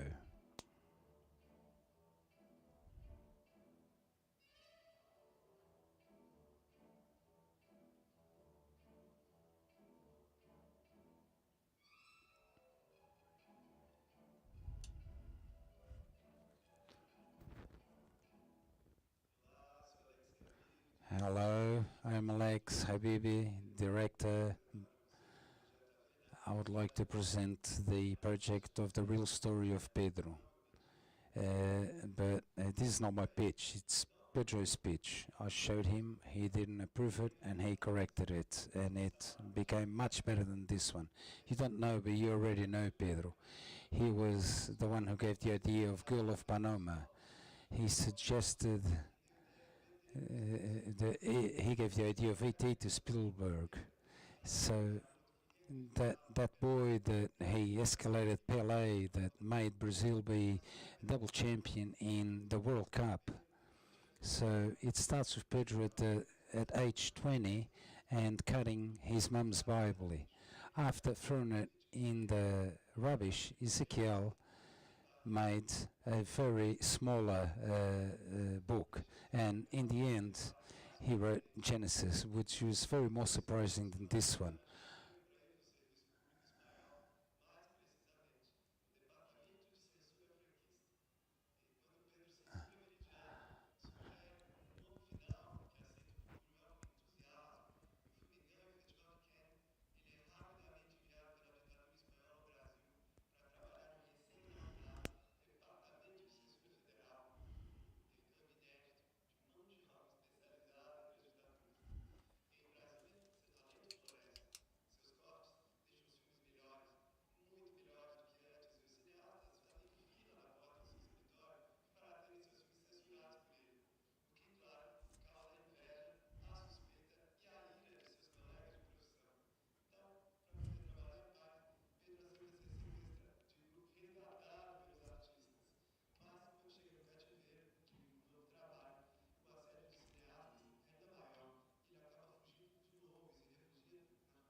A polícia do exército descobre seu paradeiro, o resgata.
And now, in the sequence of this, let's hear about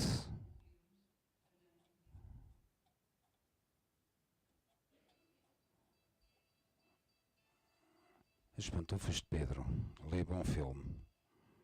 Olá, meu nome é Neildo Bernardo, eu sou roteirista, diretora e produtora do filme As Pantufas de Pedro. Estamos aqui no Museu Imperial de Petrópolis por ser casos verdadeiros da família real. E foi aqui que eu tive a inspiração para escrever esse filme. Foi através de uma memória de infância. Eu ainda muito pequena estive aqui com os meus pais. E na entrada do museu, os visitantes recebem as pantufas para colocar nas suas calçadas, para preservar o filme original do palácio. E essas pantufas fazem a alegria das crianças que adoram brincar deslizando pelas salas do museu. É irresistível. E eu acho que foi esse deslizar pelos caminhos da história que me fez gostar tanto de museus quanto de histórias e escrever esse filme. No filme, uma menina chamada Maria Filipa, apelido Mafê, durante uma visita com sua escola ao Museu Imperial e deslizando nas pantufas mágicas, choca-se com o quadro A Proclamação da Independência. Atravessa as paredes da história, faz essa viagem no tempo, caindo em pleno século XIX. A menina vai viver toda a proclamação da independência ao lado de Dom Pedro e sua comitiva. Ela também vai entrar em contato com personagens importantes que foram apagados dessa história oficial. Enquanto Mafê tenta voltar para casa, ela vai enfrentar várias dificuldades, principalmente por ser uma menina célere em uma época marcada pela escravidão. Mas Mafê consegue voltar com a ajuda da princesa Cláudia Leopoldina. O filme é todo embasado em relatos históricos e faz uma versão crítica e questionadora deste momento. Tanto nessa trama, também é lugar para aventura, horror, fantasia e até ficção científica. Mas é através de histórias bem-humoradas, feitas em animação, misturando personagens fictícios com personagens reais, como Catota Joaquina, incluindo patos de pane no meio da letra, dinossauros, faraós e até mesmo Miguel Cervantes e seu icônico personagem Don Quixote, que Mafê vai desvendar as origens extraterrestres das pantufas mágicas. O filme mistura gêneros, técnicas de animação, personagens reais, personagens ficcionais com personagens históricos, épocas e países distintos, como Brasil, Egito, Áustria, Espanha e Portugal. Por isso, estamos buscando uma coprodução internacional, principalmente para as áreas de animação, finalização e distribuição. Este é um filme infantil para toda a família, mas trata de um período em que ocorreram muitos crimes contra a população negra e os povos originários. Isso reflete até hoje na nossa sociedade e deve estar sempre sendo lembrado e revisado, principalmente para as crianças. O filme traz essa relevância e precisa de parceiros para ser realizado. Por isso, aqui vai o convite.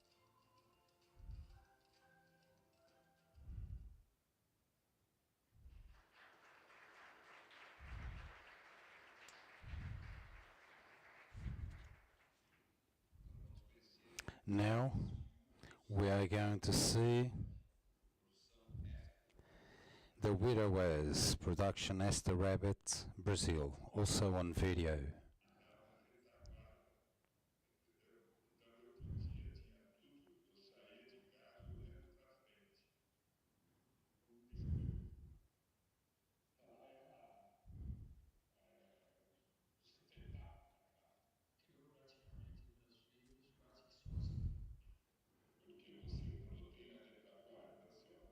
Criou praticamente os meus filhos quase que sozinho.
And now we are going to hear about Futuro from Good Parent, production of Tarte Filmes Brazil. He is here present.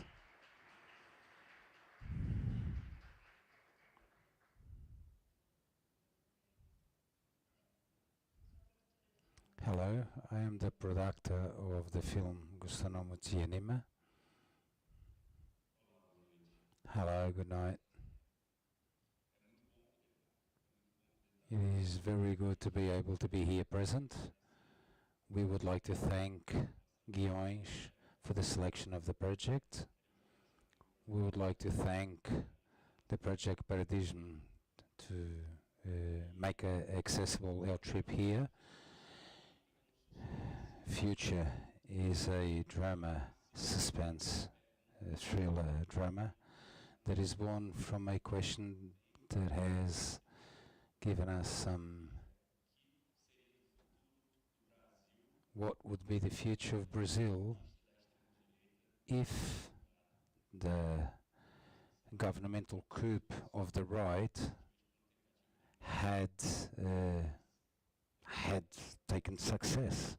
As you know, on the 8th of January, we were almost victim of a coup, and for 4 years we governed by a government of fascist ideas that fortunately was not able to continue in government. So this is an essential question that anguishes us, and it is a question that I hope that we all make, the whole world makes, because we are living a very complicated stage in a lot of countries because of fascism, the extreme right. So it's all around these contexts, and the character is a Portuguese journalist, and the script was written thinking Isabel Duarte, who is here present. So here is an official invitation to be a character in the film. It is a very happy coincidence that she is here presenting, because after maybe we can talk. So that's it. She will continue telling the story. Well, telling the story of Isabel, who is a Portuguese journalist,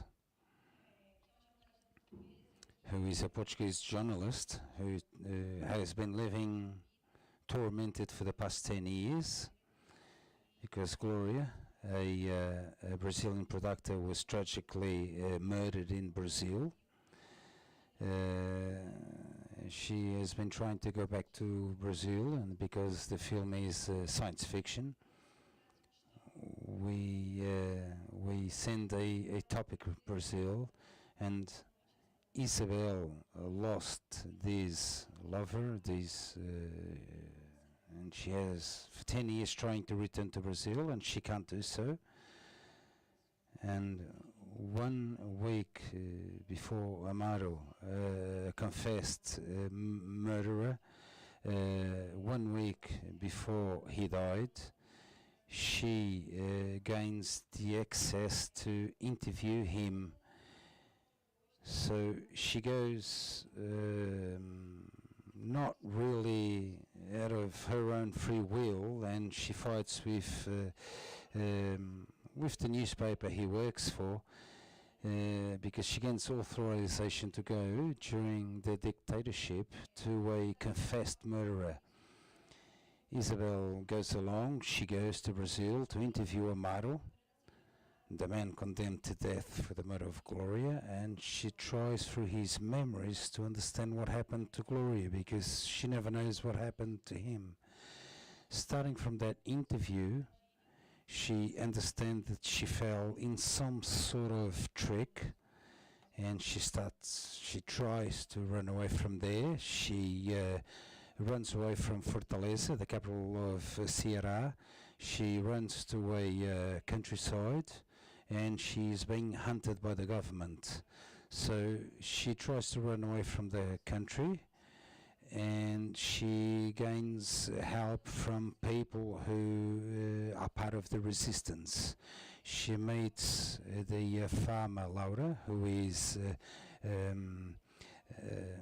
she's deaf, and she tries to do for the refugees to be able to escape from the country in some sort of way. And so it's that. So the movie plays with some different genres. She goes to Brazil with the objective of making an interview and to get closer to the spirit of Gloria with the memories of Maru. It is the movement of a character who is suicidal in direction of love, and the perception that we have is how much love is able to make to place us in movement, and because of love and the will to refine love, how far we are willing to go, and this character ends up being hunted. So the movie gains a sense of thriller, and we are having the character trying to escape from Brazil, and as that is said, she meets a farmer who is revolutionary, a revolutionary farmer who is placed inside a circuit, who is thought to be aligned with the regime, but who really is against the regime and tries to suppress the regime.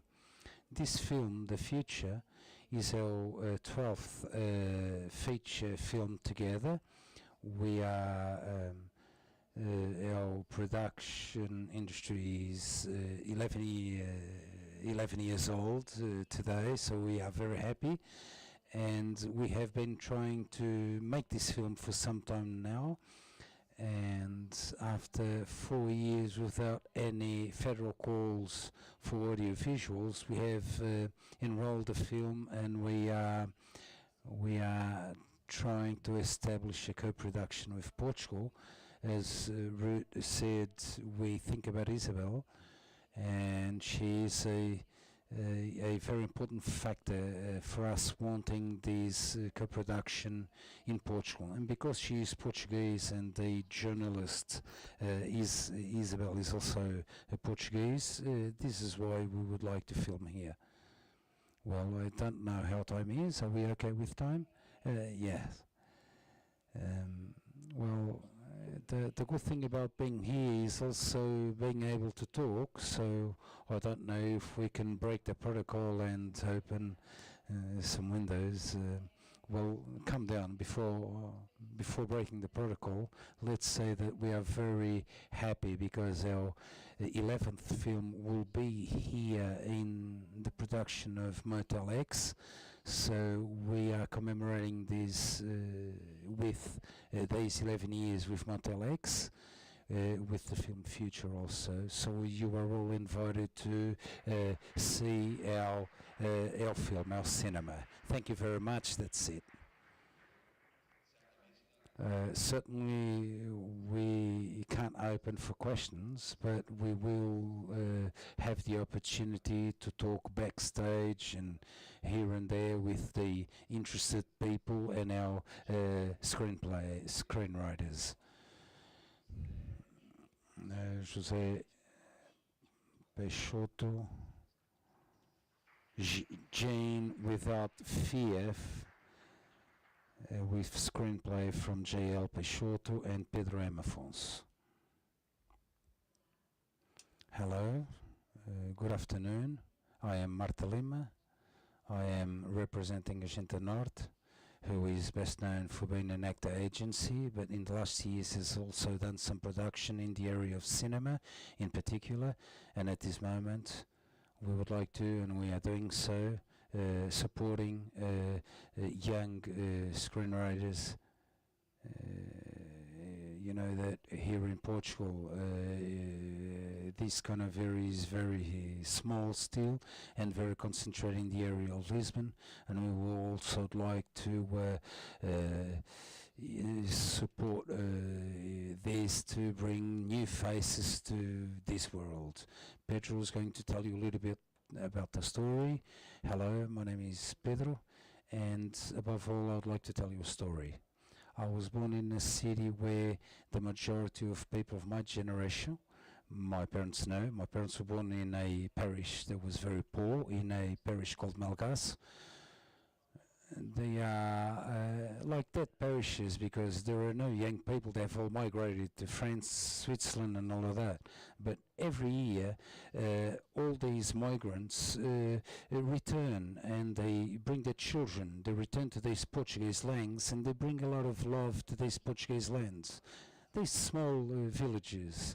Now, I'd like you to meet a young descendant called Jean, who will be the main character of our story.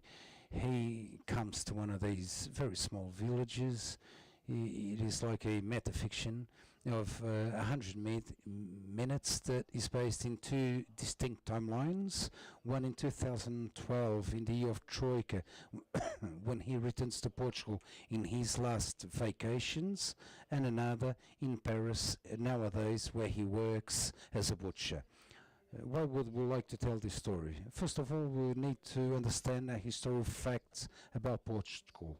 We had a military government in Portugal in the 1920s, and people had to migrate because they had no opportunities. This happened to almost everybody in my family. My grandparents, my parents, my uncles, everybody. All these villages became very empty. Some remained, some returned, but those that remained outside the country had children, and those that returned with their children showed a lot of love for this country. They were completely in love with it. And I was here, I couldn't understand what they saw when they returned, what they saw in this country. I just couldn't understand. So with time, I started understanding that this love that they brought with them to Portugal was even more idyllic, because most times they couldn't even speak very well in Portugal, communicate. It's not like us in Portugal are very, sympathetic in receiving them, because we are not very, we sort of tease these effects that, as we call them, when they return for holidays. But even in the countries where they were not very accepted as well. They preferred to call themselves as foreigners than say that they were part of that society where they were. So what is it that distinguishes us? First of all, the way that we aborde this theme, and this is a very personal story. I live my summer holidays every year, and I still do. And having this as a starting point, we want to make a film that goes between past and present. In the present, he is a butcher that lives in a big city but very depressed, and has to live with the lack of identity that is caused because he is neither French nor Portuguese. So in 2012, when he returns to Portugal, he's just a young man almost entering his adulthood, that just wants to know about riding a bike, his friends, all those things that we all live and that are very important for us. But he's going to be confronted with another vision, with the vision of those who is here in Portugal, the vision of a country without opportunities, a complex country. This through his summer vacation, through his uncle, his girlfriend, and all these people are going to give him a different vision. He's going to have to build a new vision of the country. And another thing that you may be asking is why is this important? This is important because either we know some immigrants or we all have been immigrants. So the idea of home, of being part of tradition, of a civilization, of a society is very important. And these Lusophone descendants are very important. This is not a depressive film. This is a film of youngsters, made by youngsters, with a taste of summer. You have the after son of Charlotte Wells that are very delicate, and we would like to place it in a visual film. Everything that is in our script also. We had the film of Miguel Gomes also that talk about being Portuguese in a special way that we'd like to bring to this film. So we'd like you to face this film in the same way as we do. This is the story of the growing up of Jean, about our nostalgic ways of seeing things, and this is it. The project is in the phases of development. For some years, the script has been worked, and at this time, we are looking for financing, co-production. French would be the ideal thing, so that together we can find the financial support to make this project come true. Thank you very much. Another thing, if you would like, I have a film that is going to screen here at Hotel X at 6:50, and you're invited to come and watch these with us, so you can get to know more about our work. Thank you very much. And we are going to hear about Nico, who is whose authors are Flip, Valentin Serra, and Flip Braga.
And now,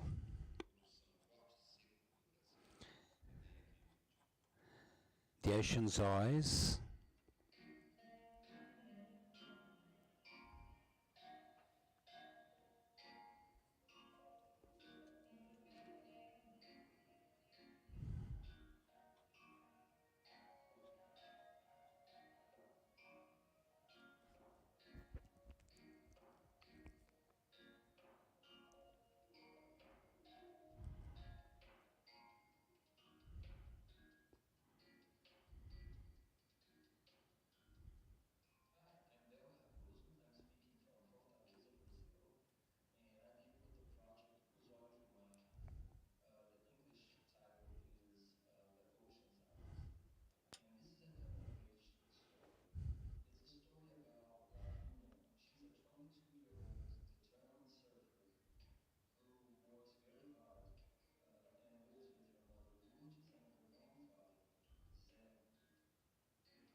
And now we are going to hear about Disland is Ours from Fernando Vrandel, production of David and GUIЭS here in Portugal.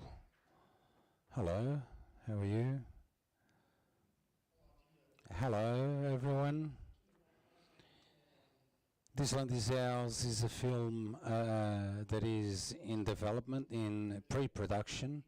It has the support of ICA and of the Ministry of Culture in Portugal. It's an idea that I have been working and investigating for some time, and that was written, maybe changes, Filipe Santos and João Canelo, a scriptwriter.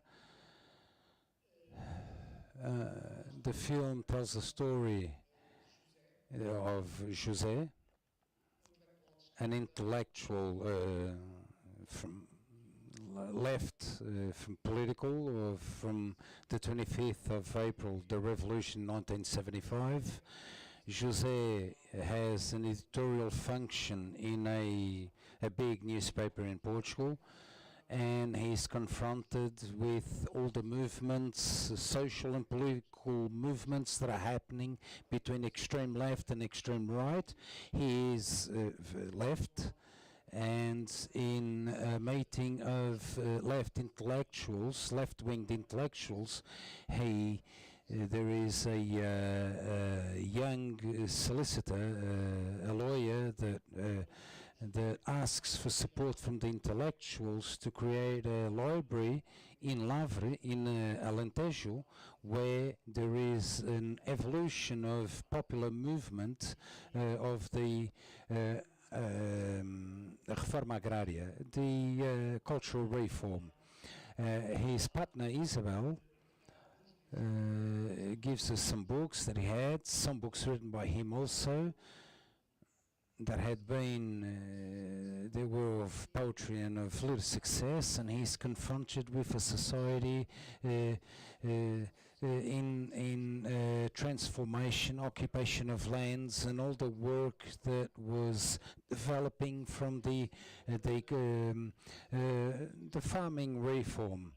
So the situation is aggravating. There is a radicalization, and in his newspaper he makes some decisions, even more radicals, and his editors are even more radicals. He ends up having a government intervention in that newspaper, and it is just closed. He thinks that he has the capacity of working together with the political party that he belongs, the left-winged party, but he is put aside for a little. So there is no support to him, and he decides to become a writer and live just from writing. In a first phase as a translator, and then as writing his projects. His idea is to go to CP, where he meets some people and ask for support and make some major investigation about social movements and the difficulties of farming with the big properties of Alentejo and the difficulty of the population to survive. So he is integrated in a small community, and he starts gaining collecting oral participations, and also sharing some of the trajectories of his work and the functions of his work within the UCP. In his investigation, he's confronted with extreme situations of political impact, of oppression and assassination, even assassination from the National Guard police, of some social movements pre the 25th revolution of the 25th of April. And there is an old farmer that writes a manuscript that shocked the story of his life until the present day. So he tries, his objective is to reach to reach near this farmer and to gain his confidence and obtain this manuscript. And when he has the manuscript, when he overcomes the difficulties, he starts having, a new idea about the work that he wanted to write, and he transformed the whole idea of about the work that he is writing. This film is a story, inspirational, an inspirational story, social and political. It's local, but in some way it is a way in um, making this film global with a global interest. The story of José is particularly emotional because he is a writer that discovers his own voice. He writes a book and discovers his own voice through hearing the most simple people among the population, amongst the narrative of a man who didn't even have the 4 years of schooling. So thinking that this José is an intellectual of age 50 and is transformed is José Saramago, who managed to make his first work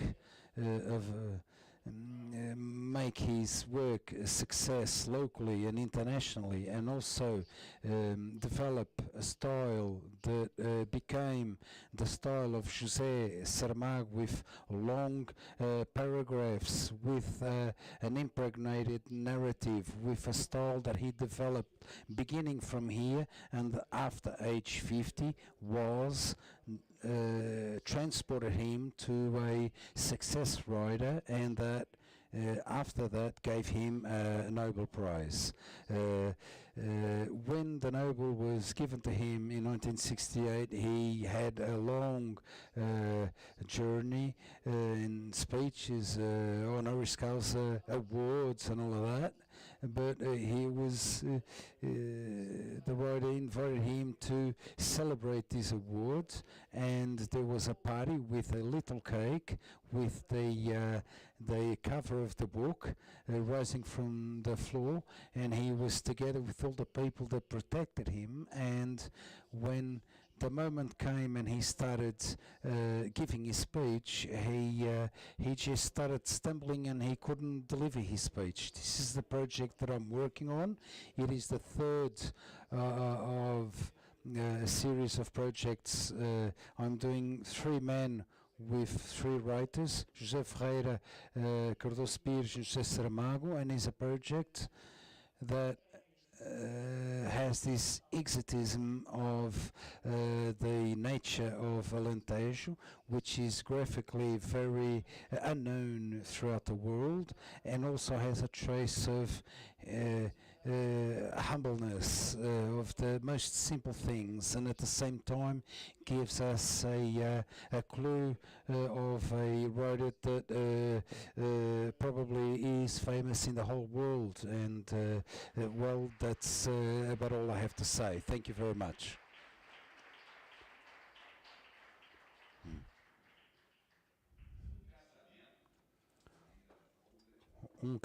A marriage, the marriage from Maria Uber and Ugis Calapalo.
And now, lastly, let's hear about Voragem from Flávio Citon, production Noturna Cinematográfica, Brazil.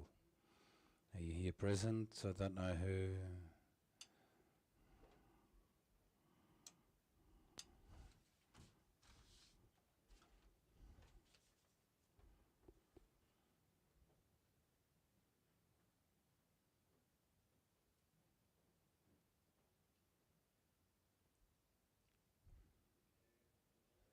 Good afternoon. I came to speak about DEVOR, about diverse case studies of a wave of suicides in Brazil and other places as well. A place where the suicide is more than double of the national rate. This elevation of suicides in the interior has to do with biological detox that degrades our immunological system and leads to suicide. It has to do with the food and water that is also exploding the number of births with children that are born with malformations. So therefore, is a movie about purpose and with purpose. It brings a metaphorical narrative that speaks about the high number of suicides with a family, around a family that is fighting with the suicides that have been happening in their area. It is about a small farming family that is drawn into a spiral of dilemmas and delusions when a mystery plague begins to devastate the region's crops and seems to spark a wave of suicides. And when the youngest daughter becomes pregnant by an agricultural pilot who starts exerting control over the entire family, she's gradually polluted by her father's existential crisis and begins to wonder whether it is worth bringing a child into this absurd world. So we want to create a movie of feelings that will create empathy and that the audience can feel what is being transmitted by the film. It is a drama and an ecological thriller that deals with existence, environment, transcendence, existence. Films about environment in worldwide are usually documentaries and things like that. So this is going to be a mark in this type of movie. I'm sorry, it is a minimalist fiction living. I like to say that it's a mix between a minimalist and a poetic film. Not a very conventional narrative and a very symbolic visual perspective. It is a film of sound, silence, images. It is placed in the Cerrado of Minas Gerais to transport the spectators to this world. It is a family drama and also a ecological thriller. So it deals with universal problems.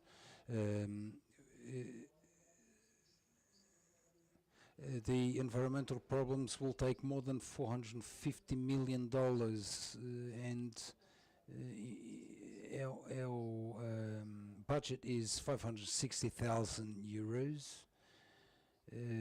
Usually more than $40 million are needed for national productions.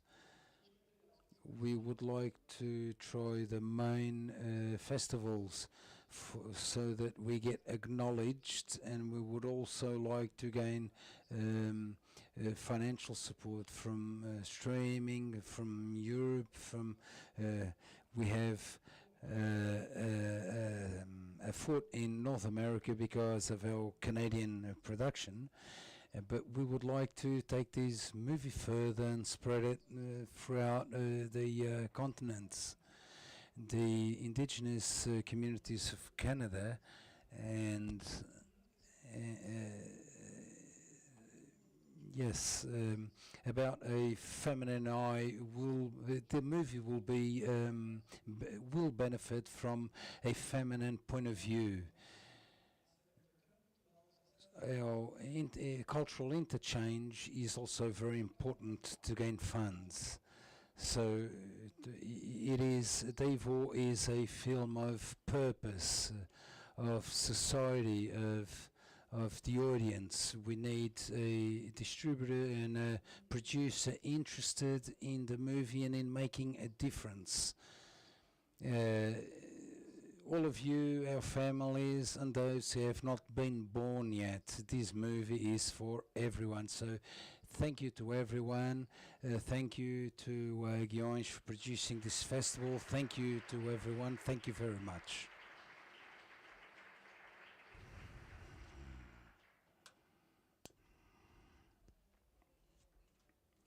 Thank you. What a beautiful selection. Creativity. This was not planned at all, but I sincerely hope that these projects here in GUIဧES get the ideal partnerships, because I'm anxious to see them on the cinema screens. And now to conclude, we have reached the so awaited moment of the awards. The awards for the PT co-productions will be announced in the next few days. I think the jury will still be will deliberate on that, but now we can speak about the competitions on the scripts, the screenplays.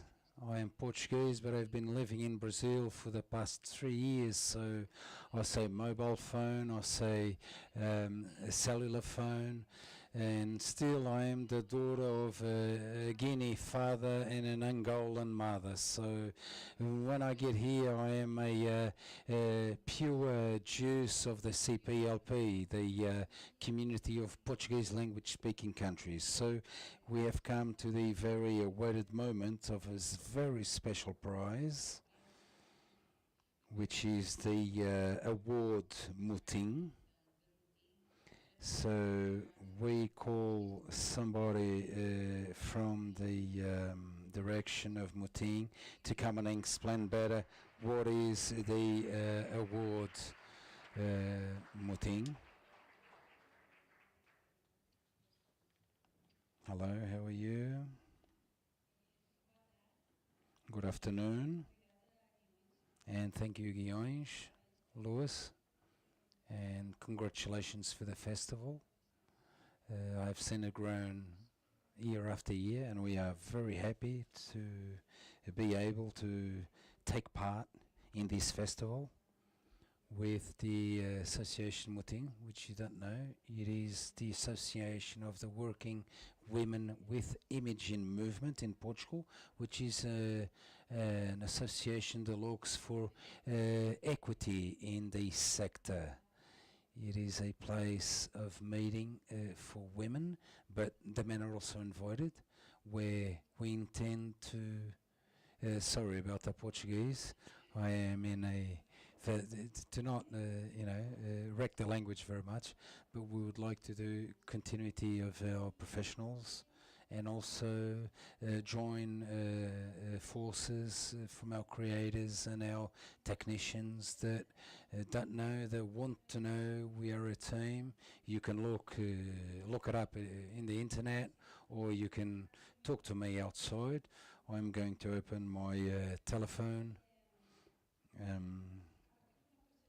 starting from a selection of scripts. We have created a team of women scriptwriters for an award of a script that has a character that will help in thinking about the new times and will be far from the usual stereotypes. So I'm going to read what my colleague has said.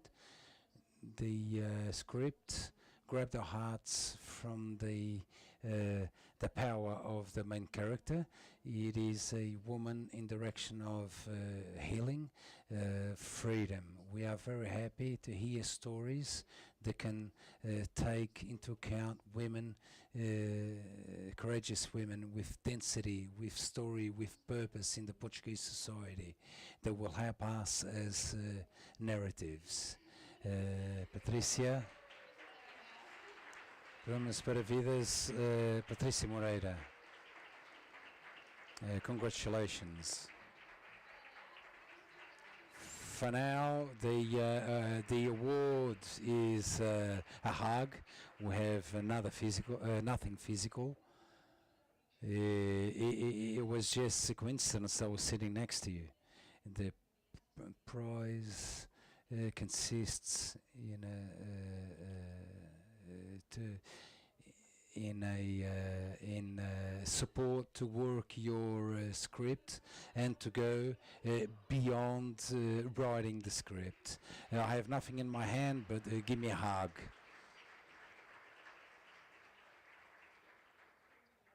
I am very thankful for the selection. For all the producers that brought the projects here today. I would like to thank the festival for the opportunity. I'm very happy, not just for the award, but also for the story that is gained here with the award. I'd like to thank GUIЭS for all the support. Thank you very much. Thank you, one and all.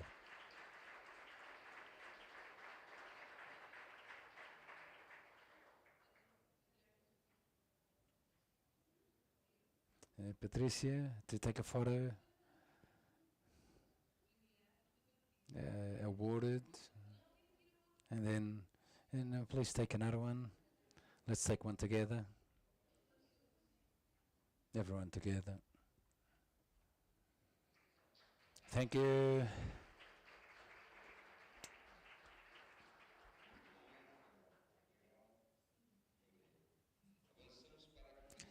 We move forward to the competition, to the pilot series competition, and we call to the stage the member of the jury, Pedro Soler, to announce the winning script. Hello, Pedro. Good afternoon, everyone. My name is Pedro Soler. I am a film producer from Cape Verde, and first of all I'd like to leave a word here promoting my country. Cape Verde is usually seen as a touristic and tropical destiny, but I would also like to leave here an invitation to visit Cape Verde as a partner in your future project and our film industry. We are taking our first steps, but we have now some and very valuable cinema. We have conditions to be a valuable partner and to develop great projects. I would like to thank GUIÉS for this opportunity. It is a pleasure to be here representing. I promise to return to Cape Verde and pass on the word. We also have scripts from Cape Verde. It was said in the beginning that there were scripts from other words, but only scripts from Portugal and Brazil here. Nothing against, but it would be great to have other African Portuguese official language to have the scripts here. I would also like to thank the Embassy of Portugal, the Cape Verde Embassy in Portugal, for the opportunity to be here representing the body of jury. And Paulo Woodson from Brazil say that we had a very hard task. The quality of the scripts was very high, and also say that the genres were very diverse, and what was very good. But we have two projects that clearly set apart from the others, and we have here the winning script. So we decided, taking into account two projects that stand out, we'd like to make an honor mention to the project that stands out for the creativity, for the characters, and for the enormous potential, and that still have small margin to work. So it's the Real Oficial of João Costa Wallenberg.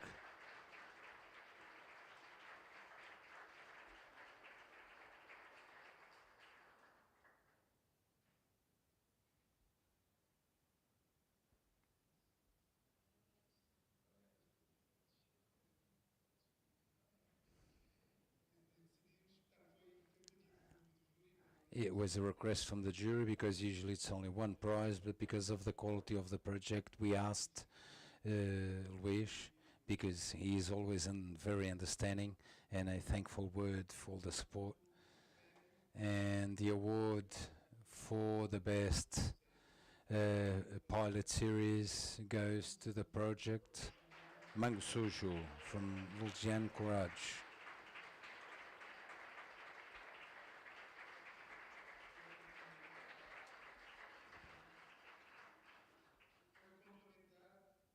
And to compliment the award, which I should have said before,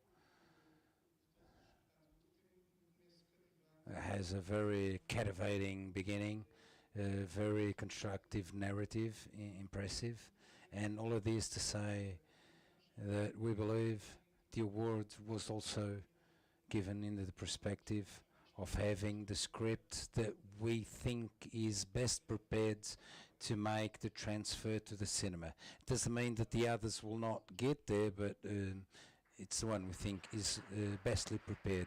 And a word of appraisal to all the other projects also. I don't have much to say. I'm very happy. It's a project that has accompanied me for some time, and I would just like to say that for producers to speak to me after this.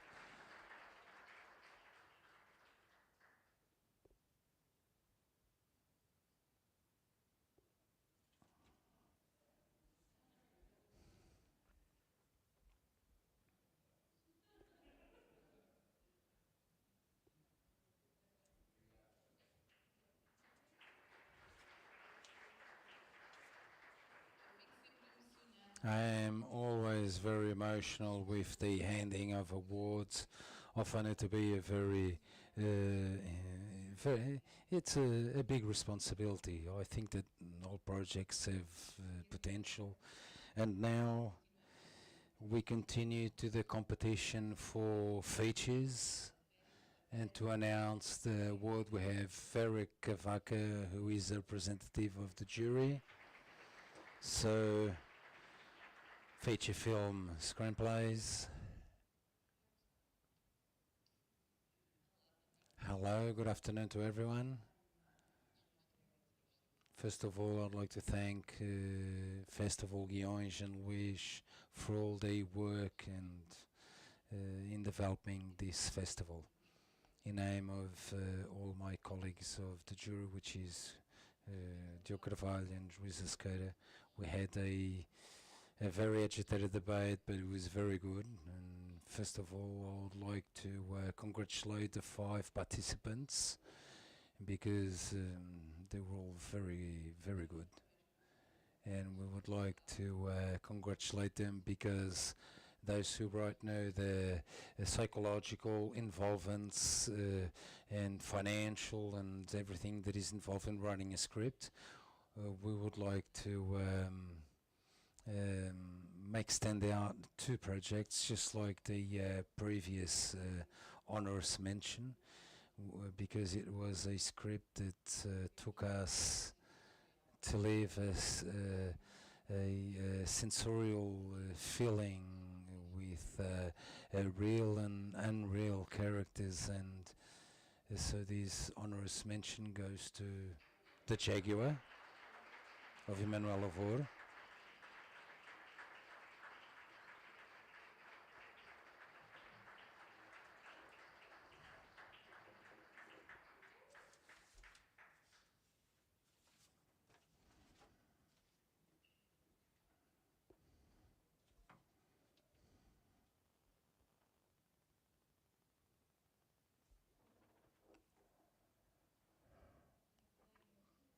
Congratulations.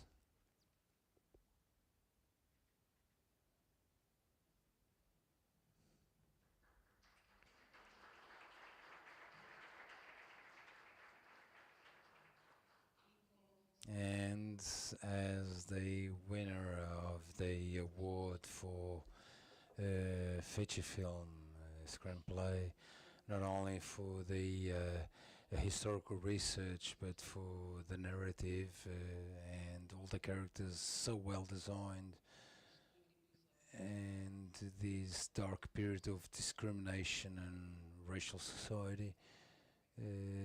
It's with great pleasure that I announce that Tarantula is the winner, who is on the other side of the Atlantic.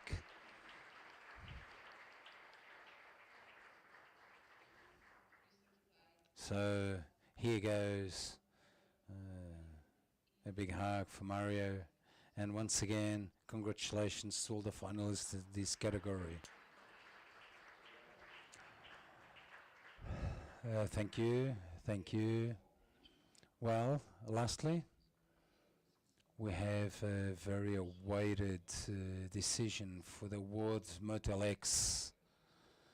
It is a brand new award.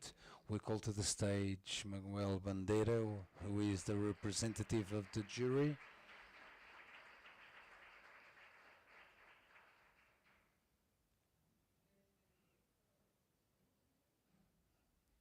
Danielle.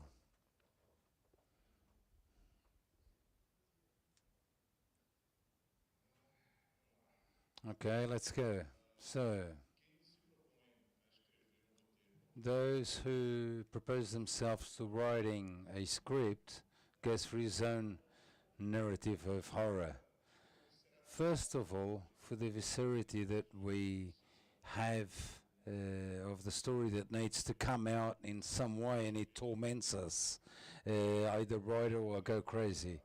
And then because of, um, sorry, uh, yes.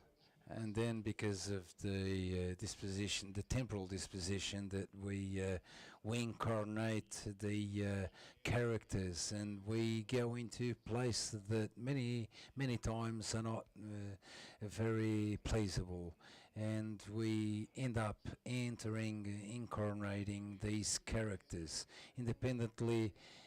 Whether we're going in a place of triumph or sacrifice, we are there together with them.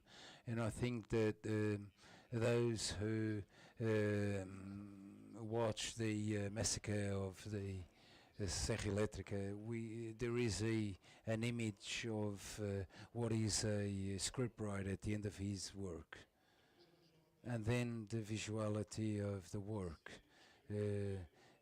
Writing a script is a ritual of invocation, of transmutation, where we try to transform words in action, and in our case, in scriptwriters, in flesh and blood.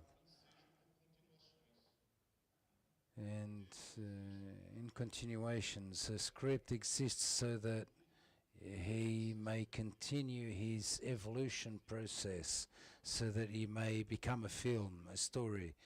A script is a seed, and for more unpleasable that it may be, since we're talking about horror, it may be terrible, angustiating, but we present it to the people who are going to make it come true, and they are going to say, I like what you're doing.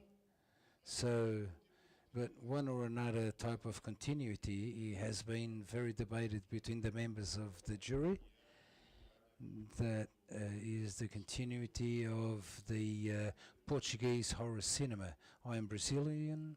I am still trying to understand what happened to the Portuguese horror, but I think that it's very, very incipient, and I believe that this process of selection has really presented a Safra that will still become for movies that have that stand out for their sagacity, for their braveness, for the courage of what they present, but at the same time they respect the references to cut their own time, their own contexts.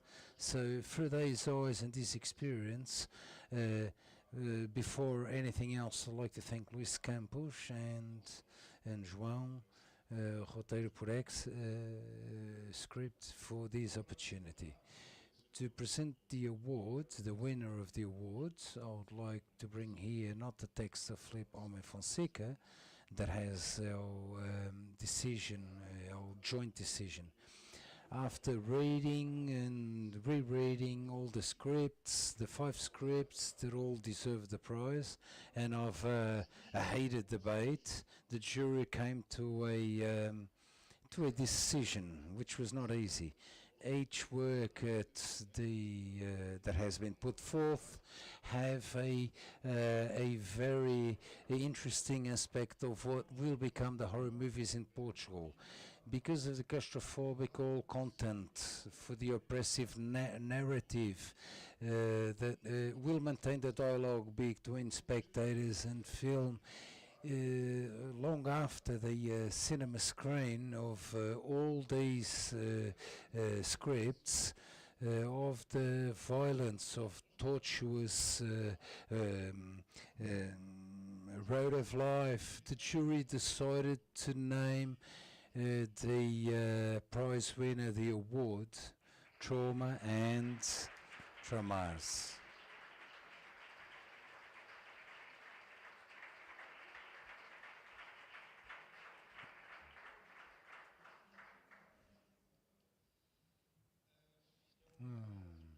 This is a big surprise for me. This was my first script, not only my first feature film screenplay, but my first piece of fiction. So all I can do is thank you, thank GUIဧES, thank Motorex, thank the juries that gave me this boost of confidence. And now, of course, I would like to transform this story in a film, in something that people can watch. I am very new in this area. I just fell here. I would like to transform this in a film. Thank you very much.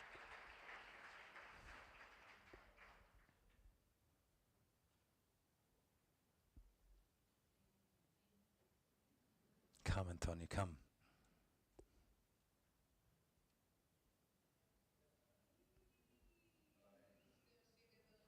Yeah, we are reaching the end. I'm putting on a Brazilian accent, so that's it. We are reaching the end of the session of pitching of the 9th edition of GUIဧES, and celebrating these stories, creative stories, with the will that next year, as Pedro said, we will bring more diversity within the countries of Portuguese language. We feel that, that gap, not questioning this, but questioning who's missing within that diversity.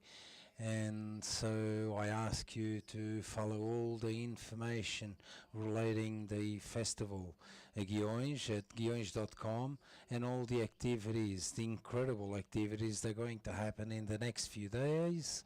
I'm going to participate in everything I can, but remembering that we have Motel X happening at the same time, very good films every day, a lot of activities that deserve our attention, and it was a pleasure to be here next to you, an honor.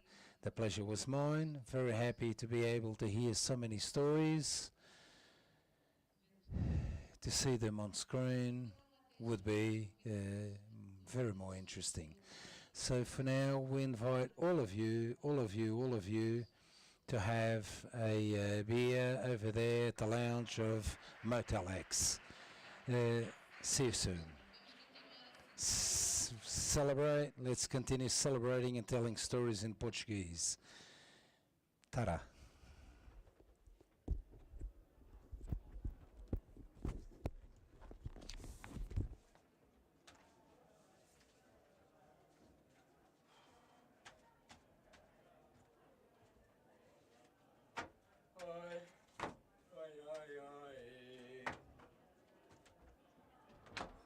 Vais-me desmontar a cabine. Como é que correu? Correu. Como é que correu? Eu não te ouvi só um bocadinho, não tive. E então, ouvia-se bem? Sim, foi tranquilo. Houve aí uns senhores que falavam assim de uma maneira que é impossível dizer aquilo tudo ao mesmo tempo.